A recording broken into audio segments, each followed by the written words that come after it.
자, 지금부터 스파르타 취업업 설명회를 진행하도록 하겠습니다.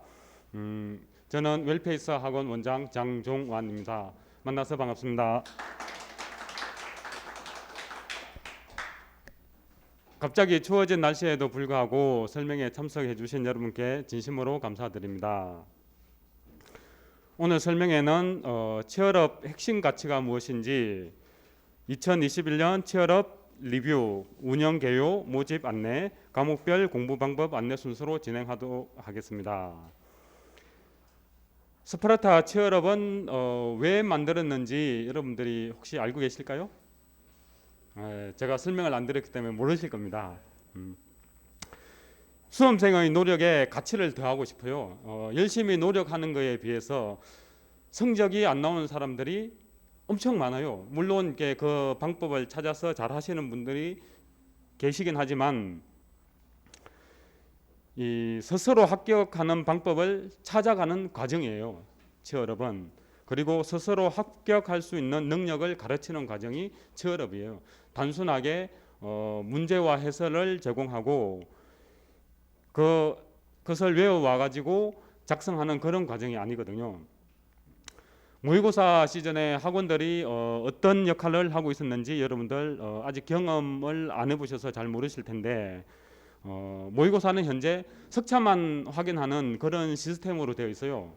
물론 저희 학원은 다릅니다. 좀 이따 설명을 드릴 텐데 학원이 도움을 주지 못하고 수험생 스스로 합격하는 방법을 찾아야만이 합격하는 그런 상황이 생겼어요. 지금은. 그런데 이제 그렇게 방법을 찾지 못한 사람들이 훨씬 더 많은 거죠. 모의고사 경험을 해보신 분들도 계세요. 제가 볼 때는 지금. 근데 대부분 모의고사 오시면은 암기가 안 돼 있어서 잘 못 써요. 그리고 무엇을 써야 하는지 많이 헤매요. 그게 2유에만 그런 게 아니라 3동, 4유에 이런 분들도 똑같은 현상이 생기거든요. 그리고 모의고사 응시율이 낮아요. 60%밖에 안 돼요. 평균 60%거든요. 학원은 완전 땡큐죠. 등록해놓고 안 와요. 이렇게 학원을 이렇게 즐겁게 해주는 그런 현상이 발생을 한단 말이죠. 여러분은 그렇게 하시면 안 돼요. 자, 이 개인의 성적을 향상시키는데 학원이 과연 어떤 역할을 해야 되는지 많은 고민을 했어요. 공부 방법을 알게 해야 되고, 물론 이렇게 과목별로 수업을 들으면서 공부 방법을 많이 알고 계시겠죠. 그 다음에 효율적으로 암기시키는 과정이 필요하고 그것을 알려주는 과정이 필요하단 말이에요. 올해 2021년 1, 2월 달에 진행한 취업 과정 리뷰를 한번 보십시다. 취업에 해당되는 부분이라도 외우게 된다. 공부를 열심히 하는데 잘 안 외웠다는 말인 거죠. 자, 그 다음에 답안 구성을 어떻게 해야 하는지, 무엇이 키워드인지 알 수 있다. 취업을 하기 전에는 모의고사에 왔을 때 이런 것들을 알 수가 없었단 말이죠. 그 다음 두루뭉실했고 매우 얕았던 지식이 정돈된다고 후기를 남겨주셨어요. 근데 이걸 저는 보면서 되게 좀 재밌기도 했는데, 모의고사에 대한 좌절 금지, 실제 시험도 아닌데 모의고사에서 좌절을 한단 말이죠. 그 다음에 자신감이 상승됐다. 취업 자료의 가장 큰 효과는 포기하지 않도록 해준다는 거래요. 모의고사를 포기하지 않고 시험을 포기하지 않는. 포기 안 하면은 여러분들은 합격하실 수 있는 거잖아요.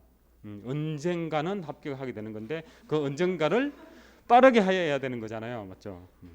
포기 안 하면 언젠가는 합격을 해요. 자, 그 다음에 최우선 주제를 파악할 수 있고 모의고사에 거부감이 줄었어요. 모의고사인데 거부감이 있었대요. 그 다음에 이제 마지막 문장이 저는 굉장히 가슴에 와닿는 거예요. 대부분의 공부하는 수험생들이 다음에 나오는 느낌을 가지고 공부를 하고 계실 거예요. 뭐냐면은 어느 부분이 어떻게 나오는지 잘 모르다 보니 전체를 다 보게 되고 속도도 느려지고 결국 스스로 무너지는 경우가 생기게 되는 것을 조금이라도 막을 수 있었다고 그랬어요. 이 후기는 누가 쓴지 아세요? 제가 안 썼어요. 사유예생이 쓴 거예요. 4년 동안 공부를 하고 있음에도 불구하고 어떤 부분이 어떻게 나오는지에 대해서 잘 모르고 계셨어요. 그런데 치얼업을 통해서 뭔가를 좀 느꼈다는 말인 거죠. 혼자 하면은 잘 안 되잖아요, 맞죠? 그래서 같이 해보자는 거예요. 모의고사 과정에서 앞에서 느꼈던 그런 과정들을 느끼면은 늦어요. 왜냐하면은 모의고사에서는 여러분들을 일일이 케어해 줄 수 있는 그런 시스템이 없단 말이죠. 그래서 미리 경험을 하고 미리 준비를 해야 된다는 거예요. 그나마 웰페이스는 멘토링하고 그 다음에 셀프 피드백 시스템이 있기 때문에 많은 점이 보완이 되어 있어요. 많은 점이 보완이 되어 있지만 한계가 있단 말이에요. 분명히 한계가 있어요. 저희도. 그래서 그런 것들을 극복을 하자는 거예요. 그래서 지금부터 열심히 방법을 찾고 눈물 콧물 흘리면서 같이 공부를 하셔야 된다는 거예요. 이제는. 그러면은 그 결과는 달라질 것입니다. 모의고사 성적 제가 한번 보여드릴게요. 특정 회차의 성적을 가져왔는데 1등부터 30등까지 저희 모의고사 석차 사유에 30등까지 19명 있었어요. 3동차 6명, 2유에 5명. 그 다음에 31등부터 60등까지 4유에 7명. 4유에 이상이에요. 3동차 12명, 2유에 11명. 갈수록 이제 많아지죠. 2유회생이. 61등부터 90등까지 볼까요? 4유에 3명, 3동차 5명, 2유에 18명. 이 표가 뭘 의미하는지 아세요? 뭘 의미하냐면은 수험 기간에 상관이 없다는 거예요. 수험 기간에 상관없이 합격하는 공부 방법을 찾으면은 합격한다는 거예요. 먼저 찾는 사람이 먼저 합격하는 거예요. 60등에서 90등까지는 저희 모의고사에서 올해 기준으로 60등에서 90등까지는 합격 가능성이 저는 없다고 보는 편이에요. 그런데 거기도 사유회생 있죠. 그런데 사유회생이 앞으로 돌아가가지고 1등부터 30등까지는 사유회생 19명이죠. 그런데 이유회생도 5명 있다는 거예요. 이 사유회생들이 이 유회 때 공부하는 방법을 찾아가지고 했다면은 충분히 합격할 수 있는 사람들이었어요. 제가 이 친구들하고 이야기를 해보면은 어떤 공통된 이야기를 하냐면은 내가 공부 방법을 조금만 더 빨리 깨달았으면은 내가 이전에 합격했을 텐데 지금까지 공부하고 있는 게 억울하다. 그 사유회생들이 31등부터 60등까지도 7명이나 있어요. 그 다음에 뒤에도 더 있죠. 3동차생도 있잖아요. 3년을 공부했음에도 불구하고 61등부터 90등까지면 합격 가능성이 없다고요. 저희 학원에서는. 그럼에도 불구하고 이 모의고사는 계속 온단 말이죠. 그러면은 이 3동차 하신 분들은 내년에 또 사유회로 또 오게 된단 말이죠. 사유회로 오면은 또 여기에 있을 가능성도 있다는 거예요. 그 자기가 본인이 방법을 찾지 못하면은. 그래서 이렇게 그걸 지나고 나면 알게 되는 경우가 많다는 수험생들의 일관된 이야기였어요. 자, 그러면은 2021년 1, 2월 달 치얼업 리뷰를 한번 해볼게요. 올해 치얼업은 1, 2월 달 모의고사랑 병행을 했어요. 병행을 할 수밖에 없었던 이유가 작년에 6월 달에 1차 시험이 있었잖아요. 맞죠?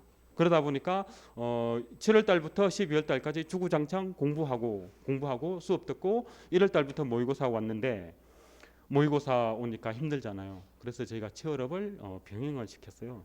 그래서 그 결과가 어땠는지 한번 볼까요? 수험 기간이 얼마나 됩니까? 물었어요. 생동차도 있네요. 그 다음에 2유회가 64.3%, 그 다음에 3동차가 17.9%, 4유 5동 이상이 3.6%. 그러니까 수험 기간이 짧을수록 뭔가를 더 해줘야 된다는 이야기겠죠. 그 다음에 나의 성적 위치는 어땠나요? 자, 이렇게 성적 위치는 대부분 고르게 분포돼 있죠. 치얼업을 하더라도. 그 다음 전체적인 만족도는, 치얼업에 대한 전체적인 만족도 한번 보세요. 매우 만족 25%, 만족 71.4%. 그런 만족한 사람들이 96.4%. 맞죠?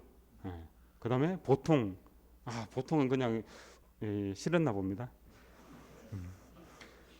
보통 이하도 있어요. 설문지가 5가지예요. 근데 나쁨, 매우 나쁨은 하나도 안 나왔어요.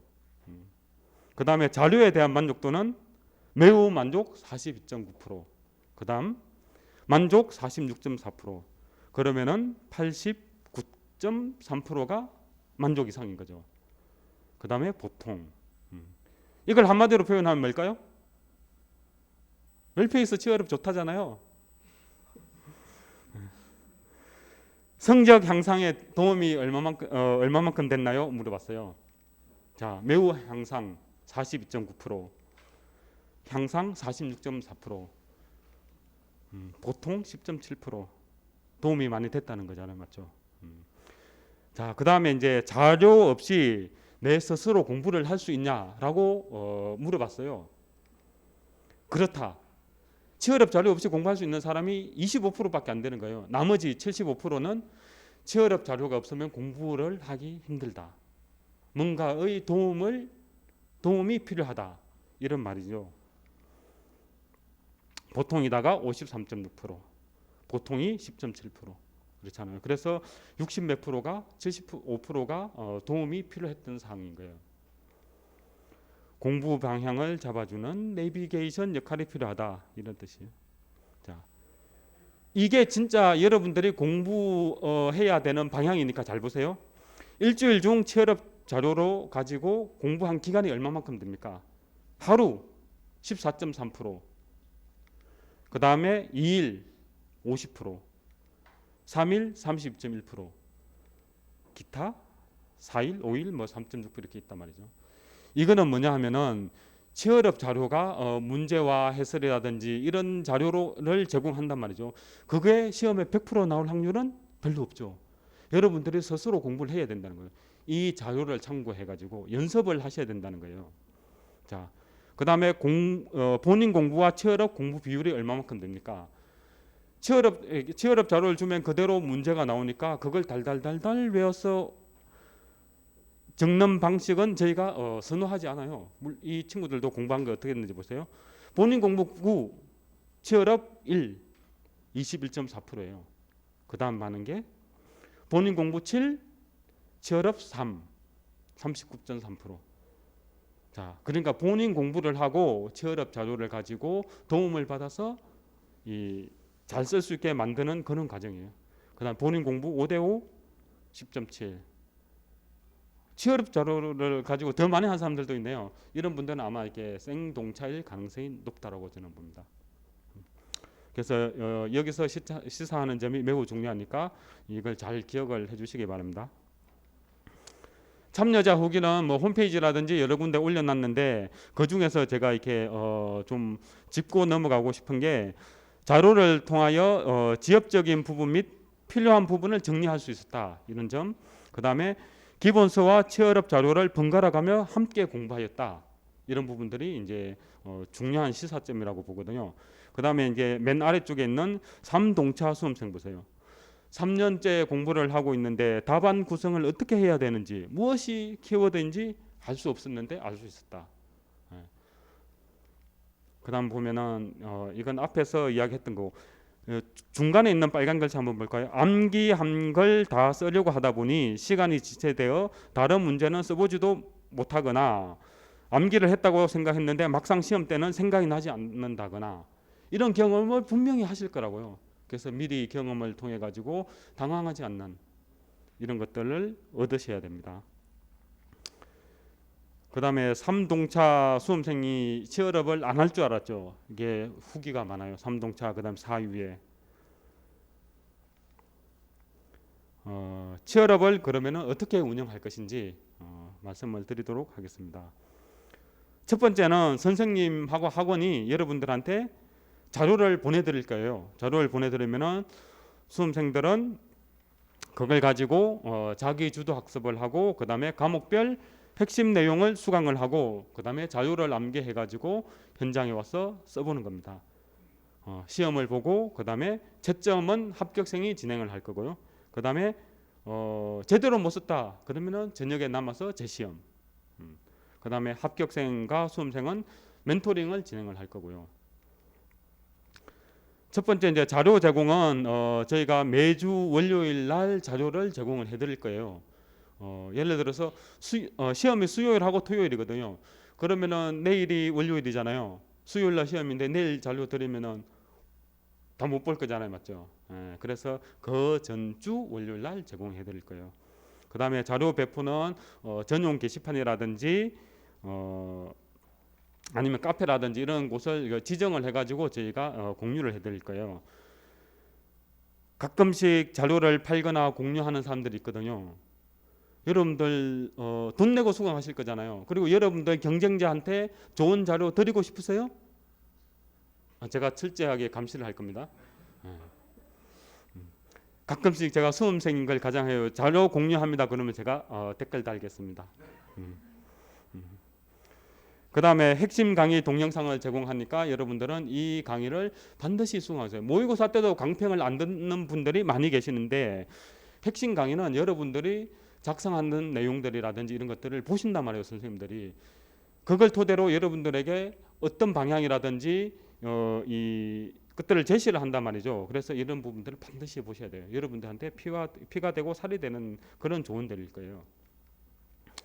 수험생의 공부 방법, 아까 제가 앞에서 언급을 드렸는데 첫 번째, 합격하는 공부 방법을 빨리 찾으셔야 돼요.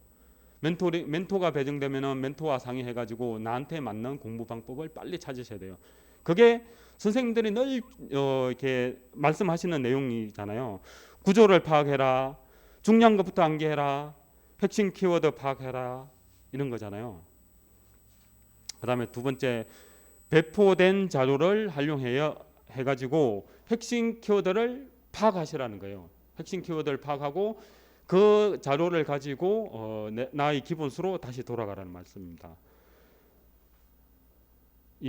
제가 왜 배포된 자료에 의존하기보다라는 단어를 넣냐면은 스파르타 치얼업에 오래 운영했던 단점이 이거였어요.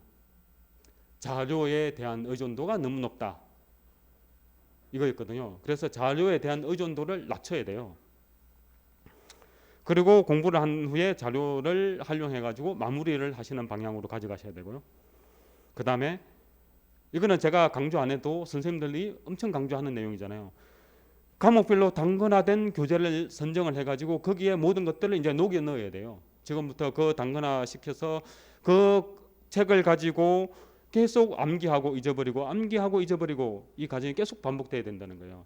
책 여러 권 볼 수 있는 시간은 점점 줄어들 거라고 보거든요. 여러분 여러 권 보신다면은 나중에 내년 지나고 그 다음에 저를 또 보게 될 겁니다. 안 보기를 저는 원하니까 꼭 단권화 시키세요. 그 다음에 핵심 및 피드백 강의 반드시 수강하시고, 그 다음에 시험, 여러분들이 공부하셨잖아요. 시험 보러 오실 거잖아요. 시험은 언제 보냐면 수요일하고 토요일 날 봐요.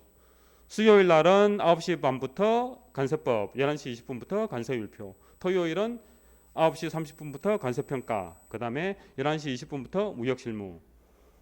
시험 시간은 50분에서 80분 정도로 이제 시험을 보게 될 거고요. 5문제 출제가 될 거예요. 이 시험 문제는 선생님들이 나중에 뒤에 어떻게 출제할 것인지, 어떤 자료를 제공할 것인지 상세하게 설명을 드릴 겁니다. 그 다음에 저녁에 보세요. 시험 치고 집에 가는 게 아니에요. 저희는 집에 가는 사람은 합격한 사람은 가겠죠. 합격한 사람 가는데 제대로 못 쓴 사람들은 남아서 제 시험 보셔야 돼요. 7시에 제 시험 보고 그 다음에 9시에 또 있어요. 지금 학원이 10시까지밖에 운영 못 하잖아요. 사회적 거리를 두기 때문에. 독서실은 다음 주부터 이제 12시간 운영할 수 있더라고요. 학원은 아직까지 10시까지이기 때문에 10시까지 시험을 보고 집에 보내드릴까요?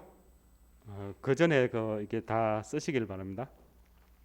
그 다음에 이제 시험 결과를 판정을 해야 되는데 시험 결과는 패스하고 넌 패스만 있어요. 합격생이 채점을 하고 성적은 산출을 하지 않습니다. 왜냐하면은 어차피 드린 자료에서 그대로 나오기 때문에 본인이 셀프 채점을 할 수 있어요. 패스 A가 있어요. 문장을 쓸 수 있다. 현재 시점에서 문장을 완벽하게 써내는 것은 매우 훌륭한 거예요. 그래서 이 사람과 그 다음에 핵심 키워드와 구조를 파악하고 있다. 이 정도면은 지검에서는 패스할 수 있어요. 지금 완벽하게 쓰는 것을 원하는 게 아니거든요. 1월 달부터 6월 달까지 점점 가면 갈수록 완벽하게 쓰면 되는 거거든요. 근데 그 기초를 잡는 과정이 취업 과정이라고 보시면 됩니다. 눈패스 노력이 필요하다.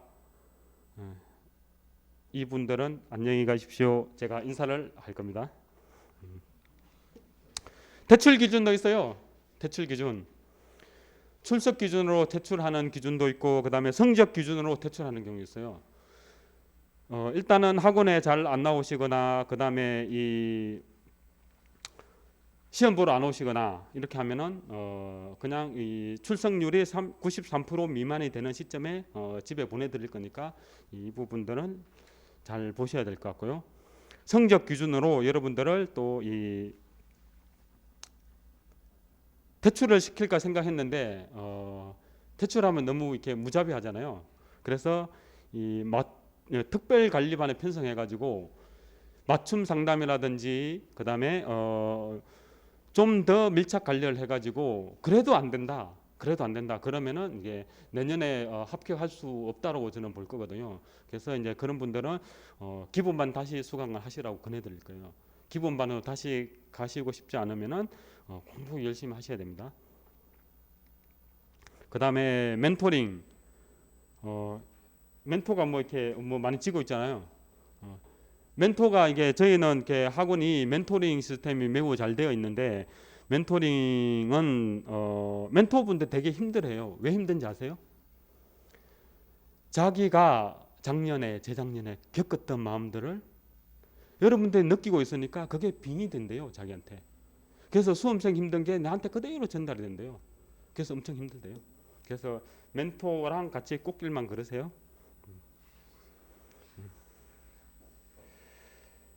그 다음에 모집 안내에 대해서 설명을 드리겠습니다. 학원은 스파르타형이 있고 시험형이 있어요. 그 다음에 줌으로 하시는 분들도 계실 거거든요. 줌도 스파르타형과 시험형이 있는데 차이는 스파르타형은 학원이 정해준 스케줄대로 공부하는 거예요. 그 다음에 이렇게 시험형은 본인의 개인의 장소에서 공부를 하고 학원에는 시험만 보러 오는 거. 자, 이 시험일에는 어떻게 스케줄이 짜여 있는지 아시잖아요. 이제 앞에서 설명을 드렸고, 그 다음에 월화목금 어떻게 해야 되냐.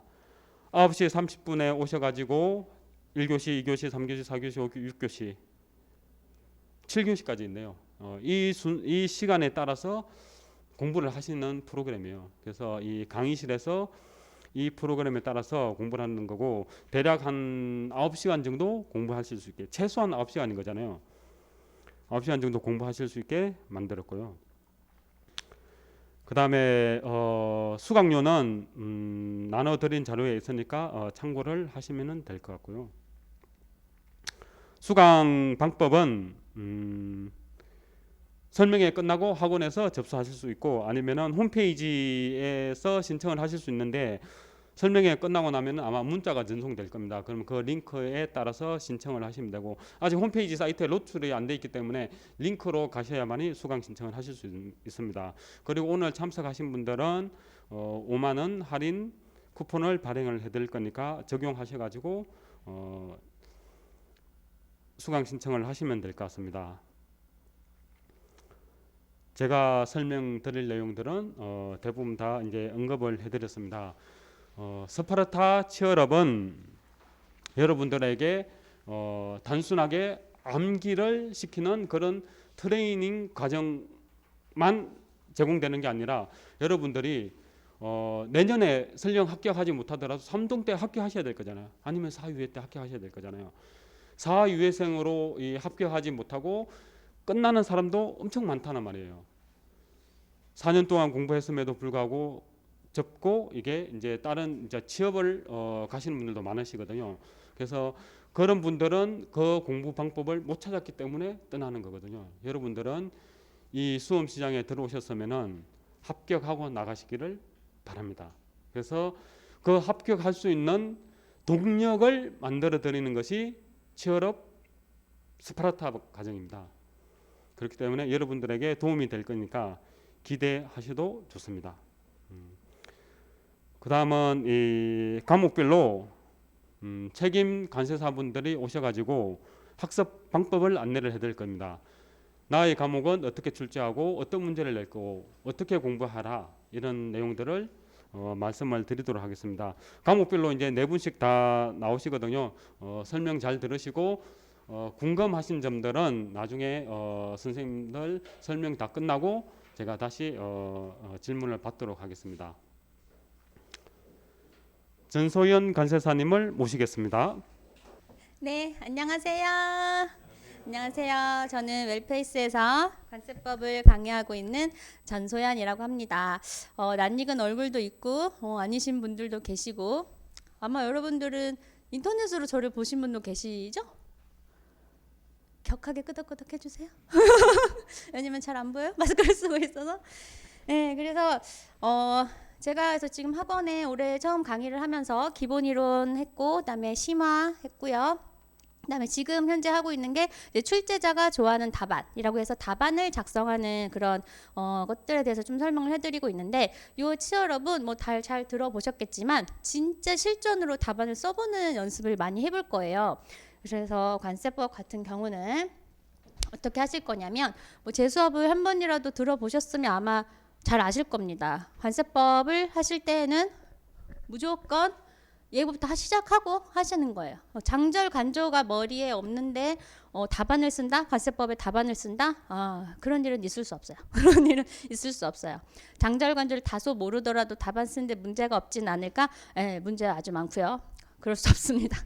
그래서 관세법에 대해서 답안을 쓰실 때에는 무조건 장절 간조는 머리에 잊고 시작을 해야 된다. 그래서 제가 아주 여러 번 계속 말씀을 드려왔고, 요 치어럽 과정에서도 제가 영상도 찍어서 알려드릴 거잖아요. 꼭 얘기할 거야. 이거는 뭐 논의의 여지가 없어요. 타협의 여지도 없습니다. 장절관조는 무조건 암기를 하시고 시작을 하셔야 되고요. 그 다음에 이 제도의 모든 관련 규정을 목차화하는 것이 뭐냐 하면, 예를 들어서 제일 쉬운 예로 납세담보제도가 있어요. 담보제도를 가지고 그냥 법에 관련된 법조문 그리고 시행령, 요 내용 주로 뭐 시행령이 많으니까 그 경우에 따라서는 시행 규칙이 조금 있긴 한데, 요 관련 모든 제도의 그 제도의 모든 관련 규정을요 전부 목차를 하시는 거예요. 목차화 하시는 거예요. 목차가 뭐 5개 6개 나올 수도 있겠지만, 담보 같은 경우에는 한 10개 정도 아마 잡을 수가 있는데, 양이 너무 많지 않을까요? 그럼 몇 점 분량인가요? 분량을 신경 쓰실 때가 아니에요. 분량을 신경 쓰시는 게 아니라 그 제도에 대해서 관련된 모든 규정을 전부 목차화 하셔야 됩니다. 그렇게 목차화를 하시고 해당 키워드까지 같이, 이제는 여러분 11월이죠? 찬바람이 불고 있어요. 더 이상 물러설 데가 없습니다. 이제는 제도만 이해해도 되지 않을까 하고 스스로한테 관대하실 때가 아니에요. 지금은 키워드 암기 들어가야 되고요. 문장 암기 하셔야 됩니다. 문장 암기 하시는 걸 도와드리려고 지금 요 커리큘럼이 있는 거지요. 그런 것처럼 요 관련된 규정을 전부 목차화 하시는 게 중요해요. 양에 맞추어서 내가 이건 빼고 뭐 이건 넣고, 그게 아니에요. 일단 전부 관련된 내용을 다 목차화 하시고 키워드까지 같이 목차하시고 나서 이제 저는 예상 문제를 드릴 겁니다. 10개를 드릴 거예요. 그러면 문제를 읽으시고 목차랑 답안도 드릴 텐데, 그걸 보시기 전에 먼저 스스로 이 제도에 대해서 예를 들어서 담보가 제일 쉬우니까 일단 담보에 대해서 뭘 물었다. 그럼 납세담보에 관련된 목차는 이거지. 키워드까지 이거지 라고 일단 생각을 하시고, 그 다음에 문제에서 그걸 다 물어볼 리가 없어요. 양이 많기 때문에.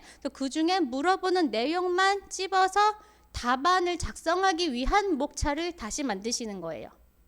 이 모든 작업이 가능하시려면 장절관조가 머리에 있는 것은 물론이고 법의 구조가 정확히 있어야 됩니다. 그러니까 이제는 더 이상 이해해서 되는 수준이 아니라 정말로 법의 구조, 법, 령, 규칙, 이것들이 이 제도는 법이랑 령이 위주다. 이 제도는 뭐 령이랑 규칙이 위주다. 이 제도는 령만 많다. 아니 이 제도는 법의 의의만 있더라. 이런 식으로 여러분들이 이 구조 파악이 정확하게 되지 않으시면 이 작업은 안 됩니다. 이 작업이 되지 않으시면 문제에서 원하는 답안을 쓰기가 어렵게 될 수밖에 없고요. 문제가 원하는 답안을 못 쓰게 되면 점수가 나갈 수가 없죠. 관세법은 어쩔 수가 없습니다. 양도 많고 형태 자체가 그런 식으로 되어 있기 때문에 그런 식으로 구조가 머리에 있지 않고서는 논리적인 답안을 쓸 수 없어요. 안 그러면 그냥 다 그냥 중구난방으로 핵심적인 그 문제에서 원하는 내용을 관통하고 있는 줄기가 없이 주변만 계속 긁고 있게 되는 상황이 옵니다. 정확하게 구조 파악을 하시는 게 그 내용이고요. 그래서 여기까지 말씀을 드렸고, 그 다음에 이제 그렇게까지 목차를 스스로 잡아 보시고 가능하시면 답안도 작성해 보시면 좋은데, 만약에 뭐 시간 관계상 아니면 다른 공부 때문에 조금 어려우시면 목차만이라도 그렇게 해보시고 비교를 해보시는 거예요. 그래서 나는 이 제도에서 이 목차까지 생각했는데 왜 모범 답안에는 없지? 이렇게 고민도 좀 해보시고, 선생님 해놓은 목차에 나는 빠졌네? 나는 이걸 왜 안 넣었지? 이런 고민도 한번 해보시고, 답안을 보시고 그게 이해가 가시면 넘어가시면 되는데, 만약 이해가 안 가시면 질문을 해주시면 되는 거죠. 그런 식으로 진행이 될 겁니다. 그래서 관세법은 법이고요. 뭐 결론적으로는 뭐 어쩔 수 없어요. 뭐 다 외워야 되는데, 외우는 데 있어서 무턱대고 절대 외울 수 없거든요. 양이 보세요, 여러분 교재 있으시잖아요. 양이 엄청나잖아요. 무조건적으로 외울 수 없습니다. 그래서 정확하게 그 논리를 잡고 구조 파악을 먼저 하고 나서 그 다음에 세부적인 암기로 들어가야만 정확하게 머리에 들어갈 수가 있어요. 시험 범위는 대충 이렇습니다. 그래서 우리 330개를 좀 이렇게 나눠봤고요. 장절간조가 이제 머릿속 있으신 분들은 이제 장이 어떤 식으로 쪼개져 있는지 딱 머리에 막 눈에 막 보이죠. 외우고 싶지 않지만 막 떠다니고 있어요? 막 그러고 있죠? 네. 그다음에 한특법 같은 경우는 양이 많지 않아서, 근데 하루에 다 하면 또 여러분들이 조금 부담스러우실 것 같아가지고 3번에 나누어서 보겠습니다. 3번에 나누어서 볼게요. 또 한특법 얘기하니까 또 아련해지나? 또 언제죠 한특법? 네, 그래서 한특법 놓치시면 안 돼요. 여러분이 시험 범위 안에 있습니다. 그래서 그렇게 한번 보시면 되고요. 시험 범위는 령 시행규칙 포함입니다. 또 어떤 분들도 이것만 보시고 령 있는 줄 몰라, 시험 범위인 줄 몰랐다는 말 좀 하지 마세요. 시험 범위 다 들어갑니다. 자, 그래서 어떤 식으로 이거는 사실 문제 유형이에요. 그래서 문제 유형에 따라서 이제 규정을 만약에 쓰라고 했는데, 단순하게 우리가 뭐 제가 지금 출제자가 좋아하는 답안에서 이러한 유형을 전부 다 접해드리게 하려고 기출을 다 분석을 하고 있는데, 그냥 단순히 규정만 쓰라고 할 때가 있어요. 그냥 법조문에 똑같은 명칭 그대로 하면서 뭐 보세구역 반입명령에 대해서 써라. 그럼 몇 줄을 쓰면 돼요? 훅 들어갔죠? 깜빡이 따위 키지 않아요? 그럼 238조는 그냥 쭉 써주면 되는 거예요. 그냥 뭐 더도 말고 덜도 말고 그냥 없이 쭉 써주면 되는 겁니다. 그런데 그렇게 단순한 문제는 얘를 머리에 놓고 있지 않고서는 뭐 말이 안 되는 얘기고, 그냥 그 내용 쓰면 돼요. 그런데 만약에 내용이 10점을 넘어가겠다, 그럼 이제 고민을 좀 해야지. 그러면 그 중에서 뭐를 칠 것인가. 만약에 령이랑 규칙까지 같이 가지고 있는 내용이라면 규칙 치고 그다음에 령 치고 그다음에 법만 살려놓는 이런 식으로 갈 수도 있고, 또는 법의 특정 내용이 치우쳐 있어서 령이랑 규칙을 골고루 같이 언급해주고 법을 조금 쳐야 되는 경우도 있을 수 있어요. 그거는 이제 그 관련 제도마다 구조가 어떻게 되어 있는지 머릿속에 있지 않으면 지금 제가 무슨 말을 하는지도 모를 수 있어요. 안 돼? 그럼 안 돼? 네. 자, 그런 방식이고요. 그 다음에 사례에서 우리 관세법은 사례가 뭐 특히 뭐 다이나믹하게 나오지는 않아요. 뭐 간혹 수입상 A가 이런 식으로 명치 그 이름을 정도 알려준 수준이지, 뭐 특정 사례가 예전에 나왔어요. 나떼졸스 예전에는 조금 나왔는데 또 최근에는 그런 문제가 많이는 안 나오고 있기는 해요. 근데 만약에 나오면 겁먹으실 필요 전혀 없고요. 결국 말이 그냥 등장인물만 넣어놓은 것뿐이지 상황을 준 거거든요. 그럼 상황을 보시고 어떠한 법 규정을 적용하면 될지 고민을 해보시면 되는 거예요. 마찬가지로 장절관조가 머리 없으면 안 되는 작업이죠. 그래서 그렇게 당시 답안을 작성하시면 되고, 자, 제일 어려워하시는 비교 문제. 비교 문제는요, 여러분들이 미리 뭐 서브노트 그런 거를 작성을 하실 때 내용까지 다 작성하실 필요가 없어요. 지금은 그러실 필요가 없고, 제도별 비교는 제가 수업할 때 굉장히 많이 다뤄드렸긴 한데, 뭐 이번 치얼업 때도 또 많이 하겠죠. 하실 때 비교를 하는 그러한 유형들이 있어요. 문제에서 뭐뭐뭐뭐 비교해라 라고 목차를 다 줄 때가 있고요. 어떤 때는 그냥 단순하게 제도만 가지고 비교해라라고 한 적이 있어요. 근데 또 그런 단순 비교는 좀 예전 스타일이고 요새는 뭐뭐 위주로 비교해라라고 정확하게 좀 말을 해주는 편이죠. 그럼 그거를 위주로 목차를 잡고 이야기를 해주면 되는 거예요. 그래서 그거는 제도별 비교는 아무래도 문제마다 조금 스타일이 다르다 보니까 어렵긴 한데 제도별 비교를 스스로 공부하실 때에는요 방법은 또 여러 가지가 있는데 대표적인 게 그 관련 제도를 따로따로 놓고 각각 목차를 한번 쭉 잡아보세요. 그래서 각각 목차를 잡아보고 얘네 둘이 비교할 실익이 있을까를 고민을 해보시고 그 비교를 하실 때 공통적인 내용이 뽑아낼 수 있는 게 있을 거예요. 예를 들어서 뭐 주체라든지 시행 주체라든지 뭐 절차라든지 뭐 요건 목적이라든지 뭐 벌칙이라든지 이렇게 관련돼서 그 목차들을 다 잡으시고 그거 가지고 얘는 이런데 얘는 이렇다 이런 식으로 키워드 정도만 정리를 해놓으세요. 답안까지 다 쓰면 너무 오래 걸려요. 그리고 비교는 여러분들이 스스로 하는 것보다 문제에서 줄 확률이 훨씬 크기 때문에 시간을 낭비하지 않기 위해서 목차만 정리를 하시고 키워드 정도까지만 해놓으세요. 너무 딥하게 내용까지 다 쓰실 필요는 없어요. 그 정도로 해놓으시고 뭐 기출문제 분석 아니면 앞으로 치얼업이나 뭐 그때 그리고 모의고사가 있잖아요. 모의고사가 또 얼마 안 남았죠? 막 설레요. 모의고사 막 볼 생각하니까 또 나만 설레. 그래서 그러한 그 경험들을 통해서 이미 충분히 또 공부를 하실 거라 지금은요 여러분 비교가 너무 어렵다 잘 안 된다 걱정 안 하셔도 돼요. 지금은 그 잘 되는 때가 아니에요. 그러니까 하시다가 아유 나는 과제사 그만해야 되겠다 라고 생각하실 필요가 전혀 없어요.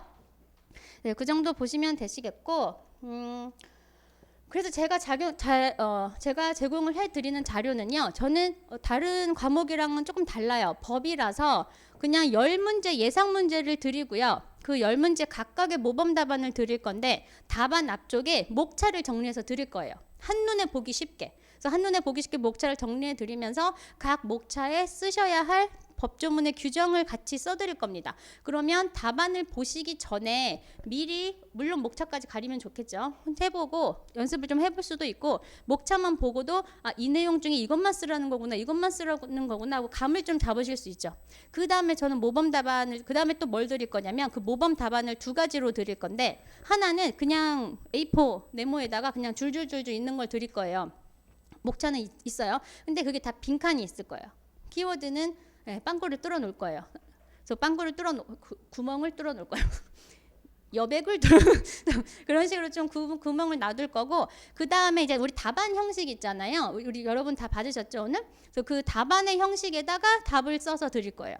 키워드가 이제 빈칸이 없는 채로 채워진 채로. 그러면 이 정도 A4의 이 정도 양이 답안에 쓰면 이 정도 양이구나 여러분 좀 감을 잡으실 수 있게 그렇게 드릴 겁니다. 아이디어가 좋죠? 그렇게 드릴 건데 근데 그게 하나 맹점이 이제 컴퓨터 글씨잖아요. 그렇다 보니까 여러분의 글씨체나 그런 거에 따라서 약간의 차이는 있을 수 있어요. 선생님은 그 2페이지 꽉 채웠는데 나는 왜 2페이지 넘어가요? 하면서 막 따지러 오지 마요. 그래서 그거를 똑같이 여러분이 쓰게 될 거예요. 왜냐하면 그걸 시험을 볼 거니까. 시험을 어떻게 볼 거냐면 10문제를 드리고요. 여러분이 그 10개를 싹 다 분석을 하고 암기를 하시면 시험은 5개를 볼 겁니다. 그 중에 뭐가 나올지는 비밀이에요. 당일날 서프라이즈로 알려줄 거예요. 그래서 그걸 5개를 보시는데 5개 중에서 2-3개는 그 빈칸 뚫어졌었던 그 빈 A4 있죠. 그걸 보시고 여러분이 빈칸을 채워보실 거예요. 그리고 나머지 또 2-3개는 백지를 드릴 겁니다.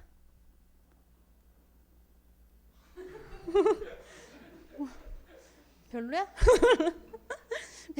백지를 드릴 거예요. 그럼 여러분들이 의부터 해가지고 쫙 쓰시면 돼요. 재밌겠죠? 자, 대답하지 마요. 자, 그래서 어떤 식으로 드려볼 거냐면 문제 예를 들어서 샘플이에요. 이렇게 문제 1번이 나갈 거예요. 문제 1번 먼저 문제를 드리고 문제를 이렇게 드리고 목차를 쫙쫙 줄 겁니다. 목차를 주면서 보시면 다 1번, 2번, 3번 다 목차가 있죠. 여기까지 있어요. 목차가 있죠. 그 다음에 소목차까지 다 소모차, 소소목차, 대목차, 중목차, 소목차 다 드릴 거예요. 내용 들어가기 전까지 다 드릴 거예요. 그리고 요 법령의 내용을 써드릴 겁니다. 엄청나게 친절한 답안이에요. 그래서 이걸 보시면 이제 4조 2항 뭐 이렇게 끝나는데 1조의 1항 본문. 이 말은 뭐예요? 단서는 쓴다 안 쓴다? 안 쓴다. 이런 식으로 여러분이 답안의 양을 조절하시는 연습을 같이 할 거예요. 이 연습을 하기 위해서 여러분들이 장절 관조가 머릿속에 있고 요 관련 제도에 대해서 전부 목차화한 상태가 아니라면 힘들어요. 본인이 스스로 답안의 양을 정해놓으면 안 돼요. 여러분은 풀 버전으로 해놓으시고 그 다음에 문제가 이렇게 이거 쓰라고 하니까 이번에는 이거 단서는 빼는구나, 이런 식으로 여러분들이 판단을 하실 줄 알아야 되는 거예요. 다들 끄덕끄덕 알고 끄덕끄덕한 물어보지 마요. 물어보지만 또 나 혼자 얘기해? 알았어요? 자, 그래서 이런 식으로 목차를 한번 드려볼 거예요. 그리고 답안을 작성하시는데 이게 제가 말씀드린 그 답안이에요. 답안인데 빈칸이 많죠? 키워드 수준이 아니지 않느냐, 그런 말을 하지 마요. 내 맘이에요. 그래서 문장일 수도 있고 단어일 수도 있어요. 뭐 숫자만일 수도 있고, 그거는 제 맘대로 할 거니까 이 빈칸을 드릴 거예요. 이 상태로 빈칸을 드리면 이게 뭐 예를 들어서 뭐 그 시경령 1조의 2의 뭐 2항 본문이었다. 그 내용을 본인이 이제 법좀 옆에 놓고 물론 놓기 전에 혼자 시험을 한번 봐야지. 해보고 맞춰보면 금방 알 수 있는 내용이죠. 그래서 이렇게 시험이 나갈 수가 있어요. 5개 중에 한 2-3개가 5개 중에 한 2-3개가 이거를 드리면 이제 여러분이 시간 내에 쓰시는 거예요. 그리고 같이 드리는 게 바로 이렇게 답안 양식으로 이렇게 드리는 겁니다. 이때는 빈칸을 다 채워서 드릴 거예요. 빈칸이 없이 정말 실제 답안처럼 써서 드리는 겁니다. 그래서 똑같은 답안을 2개를 드린다는 게 이제 무슨 뜻인지 아시겠죠? 하나는 빈칸이 있는 상태로 드리고 하나는 답안의 내용을 다 써진 상태로 드리고. 그래서 여러분들이 아까 보셨던 이거의 내용을 채우시는 게 한 2-3개, 그리고 이거가 아무것도 없는 문제는 알려줄게요. 문제만 있는 이게 없는 게 답안이 없는 처음부터 여러분들이 처음부터 다 써야 되는 게 한 또 2-3개 합쳐서 5개를 여러분들이 한 50분 생각하고 있는데 50분 안에 여러분들이 이렇게 5개를 작성하시게 될 겁니다. 어때요? 네, 여러분들 생각 궁금하지 않습니다? 자, 그래서 그런 식으로 좀 진행이 될 거예요. 그래서 관세법의 취업 과정은 그냥 뭐 우리가 모두 답을 알고 있잖아요. 외우면 돼요. 외우면 되는데 그 외우는 방법을 좀 더 쉽게 가보자는 거지요. 장절관조는 무조건 머릿속에 있어야 돼요. 취업 하러 오시기 전, 우리가 11월에 개강하니까 또 한 2주가 남았죠. 이 말을 커리 때마다 반복하는 것 같은 뭐지? 장절관조가 아직 머리에 없으신 분이 있다면 안 돼? 머릿속에 다 잊고 시작을 하는 거예요. 잊고 제도회를 다 목차화해서 키워드까지 하면 좋은데 눈 피하지 마요. 얘기 안 끝났어요. 그래서 그렇게까지 다 하시고 취업 과정을 해보셔야 정말로 본인한테 도움이 되실 거예요. 빈칸을 채워보는 연습, 답안을 작성해 보시는 연습, 그런 연습을 좀 충분히 해보시고, 그리고 모범 답안이랑 꼭 비교도 해보시고, 그 리뷰하는 게 굉장히 중요하거든요. 그때 이제 확 실력이 늘어요. 왜냐, 나는 못 썼는데 왜 여긴 있지? 나는 이걸 썼는데 왜 여긴 없지? 그래서 이거 생각이 안 나네? 이럴 때 공부가 되거든요. 그러니까 그런 작업이 제일 중요합니다. 그래서 꼭 하셔야 되니까 도와드리잖아요. For you. 그래서 그렇게 관세법은 진행이 될 것 같아요. 질문 있나요? 관세법 관련해서?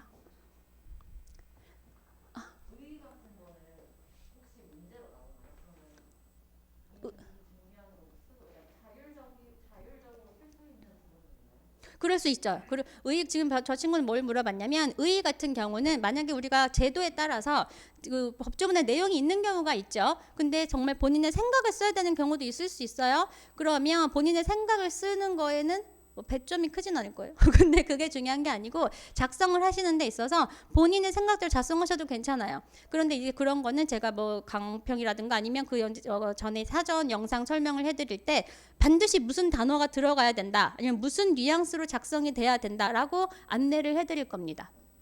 좋은 질문이었어요. 또 질문 있을까요?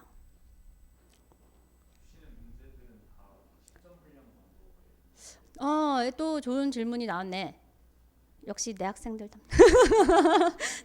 자, 지금 저분이 물어본 거는 문제가 10개를 주는데 전부 다 10점이냐라고 물어봤어요. 최대한 맞춰볼 거예요. 왜냐하면 이 치얼업 시간은 여러분들이 답안의 양을 좀 조절하는 연습도 좀 해볼 필요가 있어서 최대한 10점, 그러니까 2페이지 안 넘어가게, 우리 답안 작성 양으로 요 실제 답안의 양으로 2장이 안 넘어가게, 2페이지가 안 넘어가게 최대한 해볼 겁니다. 그래서 만약에 양이 초과가 되면 제가 써드릴게요. 문제 뒤에다가 얘는 15점 분량 그런 식으로 써드릴 거예요. 그래야 여러분들이 양을 감안을 하고 이제 더 쓰거나 뭐 덜 쓰거나 할 수가 있잖아요. 그래서 답안의 양을 기준으로 해서 10점으로 할지 아니면 뭐 8점으로 할지 15점, 20점으로 할지 제가 그건 안 그래도 고민을 하고 있었는데 그런 식으로 해가지고 드려보려고 해요. 그래서 답안의 양을 조절하는 연습도 해야 되지만 전체 내용을 다 알아야 될 때도 있거든요. 그래서 그거를 그렇게 한번 해보려고 합니다.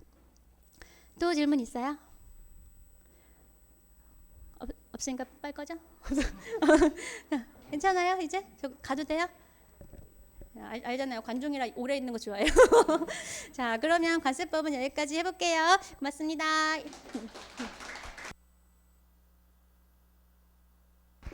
다음은 간사율표 신호건 간사의 공부 방법 듣도록 하겠습니다. 네, 안녕하세요. 실물 어떻습니까? 좀 나아요? 어제 마이네임을 좀 오래 봐가지고 재밌더라고. 자, 저는 이제 관세 웹페이스에서 올해부터 이제 관세 유표를 강의하는 신호건 관사고요. 이제 저는 이제 강의를 한 지는 10년이 된 것 같습니다. 관세 유표만. 자, 이제 제가 이제 웹페이스 학원에 와가지고 이제 기본 강의도 하고 이제 신마 강의하고 그다음에 이제 우리 출조답 하고 이제 요 과정 하게 되는데 요 과정은 이제 목적이 있어요. 목적. 저는 이제 이게 오래된 사람이라 자꾸 씁니다. 그래서 왔다 갔다 할 테니까 보시고. 자, 이제 목적이 있는데 요건 뭐냐면은 이제 그 서술하기 위한 겁니다. 서술. 근데 우리가 지금까지 기본 강의했고, 그다음에 심화 강의했고, 그다음에 우리 학원에서 이제 출조답이라는 아주 좋은 과정했고, 그다음에 이제 요걸 마무리로서 이제 그 우리가 치얼업 과정하게 되는데. 여기서 제가 상당히 자세하게 했죠. 자세하게 하고. 근데 이제 이번 강의 같은 경우는 제가 이제 두 문자나 이제 원리 같은 것도 많이 설명드렸어요. 그다음에 이제 출조답 같은 경우에는 제가 이제 답안을 어떻게 쓰는지 그리고 어떠한 것을 써야지만이 이제 좋은 플러스 점수가 될지에 대해서 설명을 드렸습니다. 그다음에 이제 요기 과정 같은 경우에는 요 과정을 한다 하더라도 여러분들 머릿속에서는 약간 부응하고 떠 있어요. 부응하고 떠 있어. 그래서 보시면 이제 많은 분들이 1류부터 97류까지가 있는데 요거 보시면은 이제 앞부분은 다들 강해요. 근데 뒤로 갈수록 점점 집에 가는데 근데 요 부분이 이제 문제인 거예요. 오늘 앞부분 같은 게 강한데 뒤로 갈수록 약하고 그리고 어떤 분 같은 경우에는 이제 앞부분은 약한데 뒤로 갈수록 강하고 그런 분들이 있는데 공부 같은 경우에는 이렇게 평행하게 가셔야 돼. 그리고 이제 가신 다음에 내년 한 2월 달부터는 완전히 스퍼트를 올려야 돼요. 스퍼트를. 그래야지만 암기는 이제 지금은 현재 암기하면은 한 3일 정도 갈 거예요. 그러니까 3일 정도 가면은 이제 내가 오늘 뭐 했지? 07류 주구종이 몇 개나 했지? 기억도 안 나. 근데 이제 우리가 그래서 장치를 한 거잖아요. 그래서 제 강의 듣으신 분들이 이제 아까 전에 땄잖아요. 07류 뭐예요? 시작. 감토팝이랑 당호책 내기고 이거 나와야 돼. 이렇게. 근데 그러한 상태에서 이제 살을 착착 붙여 나가가지고 우리의 목표는 뭐다? 1등이 되는 거야. 선생님 1등은 하나잖아요. 1등 되면 붙는 거지. 마음 편안하게 2달 동안 기다릴 때 쓰고 나면 알아요. 됐어. 근데 이제 이게 아니면은 2달 동안 잠이 안 와요. 잠이 안 와. 딱 보면은 시험 보고 나서 됐어 그래야 돼. 그러니까 저기 뒤에 있는 우리 황석대 간사가 예전에 학교 그 시험 보고 나서도 전에 전화 왔을 때 딱 그랬어요. 제가 떨린 거야. 잘 봤니? 잠시만 나와요. 이미 마음속에 된 거라. 근데 그런 사람이 붙는 거야 우리 시험은. 붙는 사람 붙고 떠는 사람은 오랜 기간 해도 잘 안 돼. 왜냐? 방법 모르기 때문에. 요거에 대해서. 다들 머리는 비슷합니다. 근데 이제 방법적으로 이런 거 테크닉 그리고 암기 방식 그다음에 이해도 그런 것들이 우리 시험은 종합 예술이에요. 쓰는 것도 이제 침을 질리면 써야 되거든. 왜 이렇게? 그래서 그런 것들이 이제 조합돼야지만이 1등 정도로 붙는 거예요. 그래서 그거를 목적으로 하는 거고 이제 암기 방법에 대해서 저희가 이제 좀 이따 설명드릴 걸로 도와드리는 겁니다. 돼야 돼. 근데 이제 지금 힘들지만 이렇게 연습하는 거예요. 자, 여기 보시면 이제 제가 적어놨는데 합격한 공부한법 해가지고 이제 여기 있습니다. 분류체계 암기, 통칙 강류, 개괄적 분류 암기라고 적었는데 다 기본 시간에 한 겁니다. 그다음에 통칙 주 원문 암기 다 기본 그리고 심화 시간 한 거예요. 분류체계 플러스 주와의 결합. 자, 이걸 언제 한다? 출조 답배 하고 있습니다.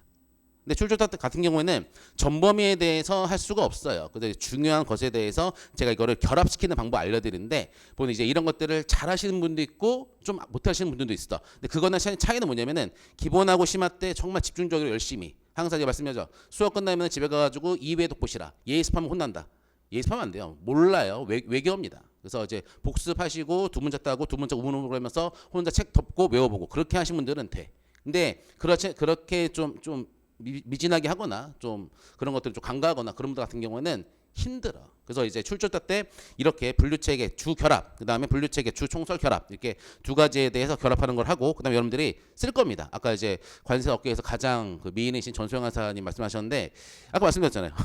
진짜 가장 이뻐요. 저는 이제 한 11년 만에 만났는데 저 지난주 울 뻔했어요. 너무 이뻐져가지고 울 뻔했어요. 젊었을 때 더 이뻤거든요. 말이 앞뒤가 안 맞구나. 그래서 아무튼 다만 악성은 이제 전수영가 말씀하신 대로 저희가 문제를 낼 것이고 여러분들 쓸 겁니다. 근데 보면은 좀 이따 이제 예시가 있는데 제가 어떻게 그 문제를 내고 이제 써야 되는지를 살짝 좀 보여드릴게요. 보면은 그래서 제 교재 같은 경우에는 한 요 정도가 돼요. 제가 좀 빠짐이 없어요.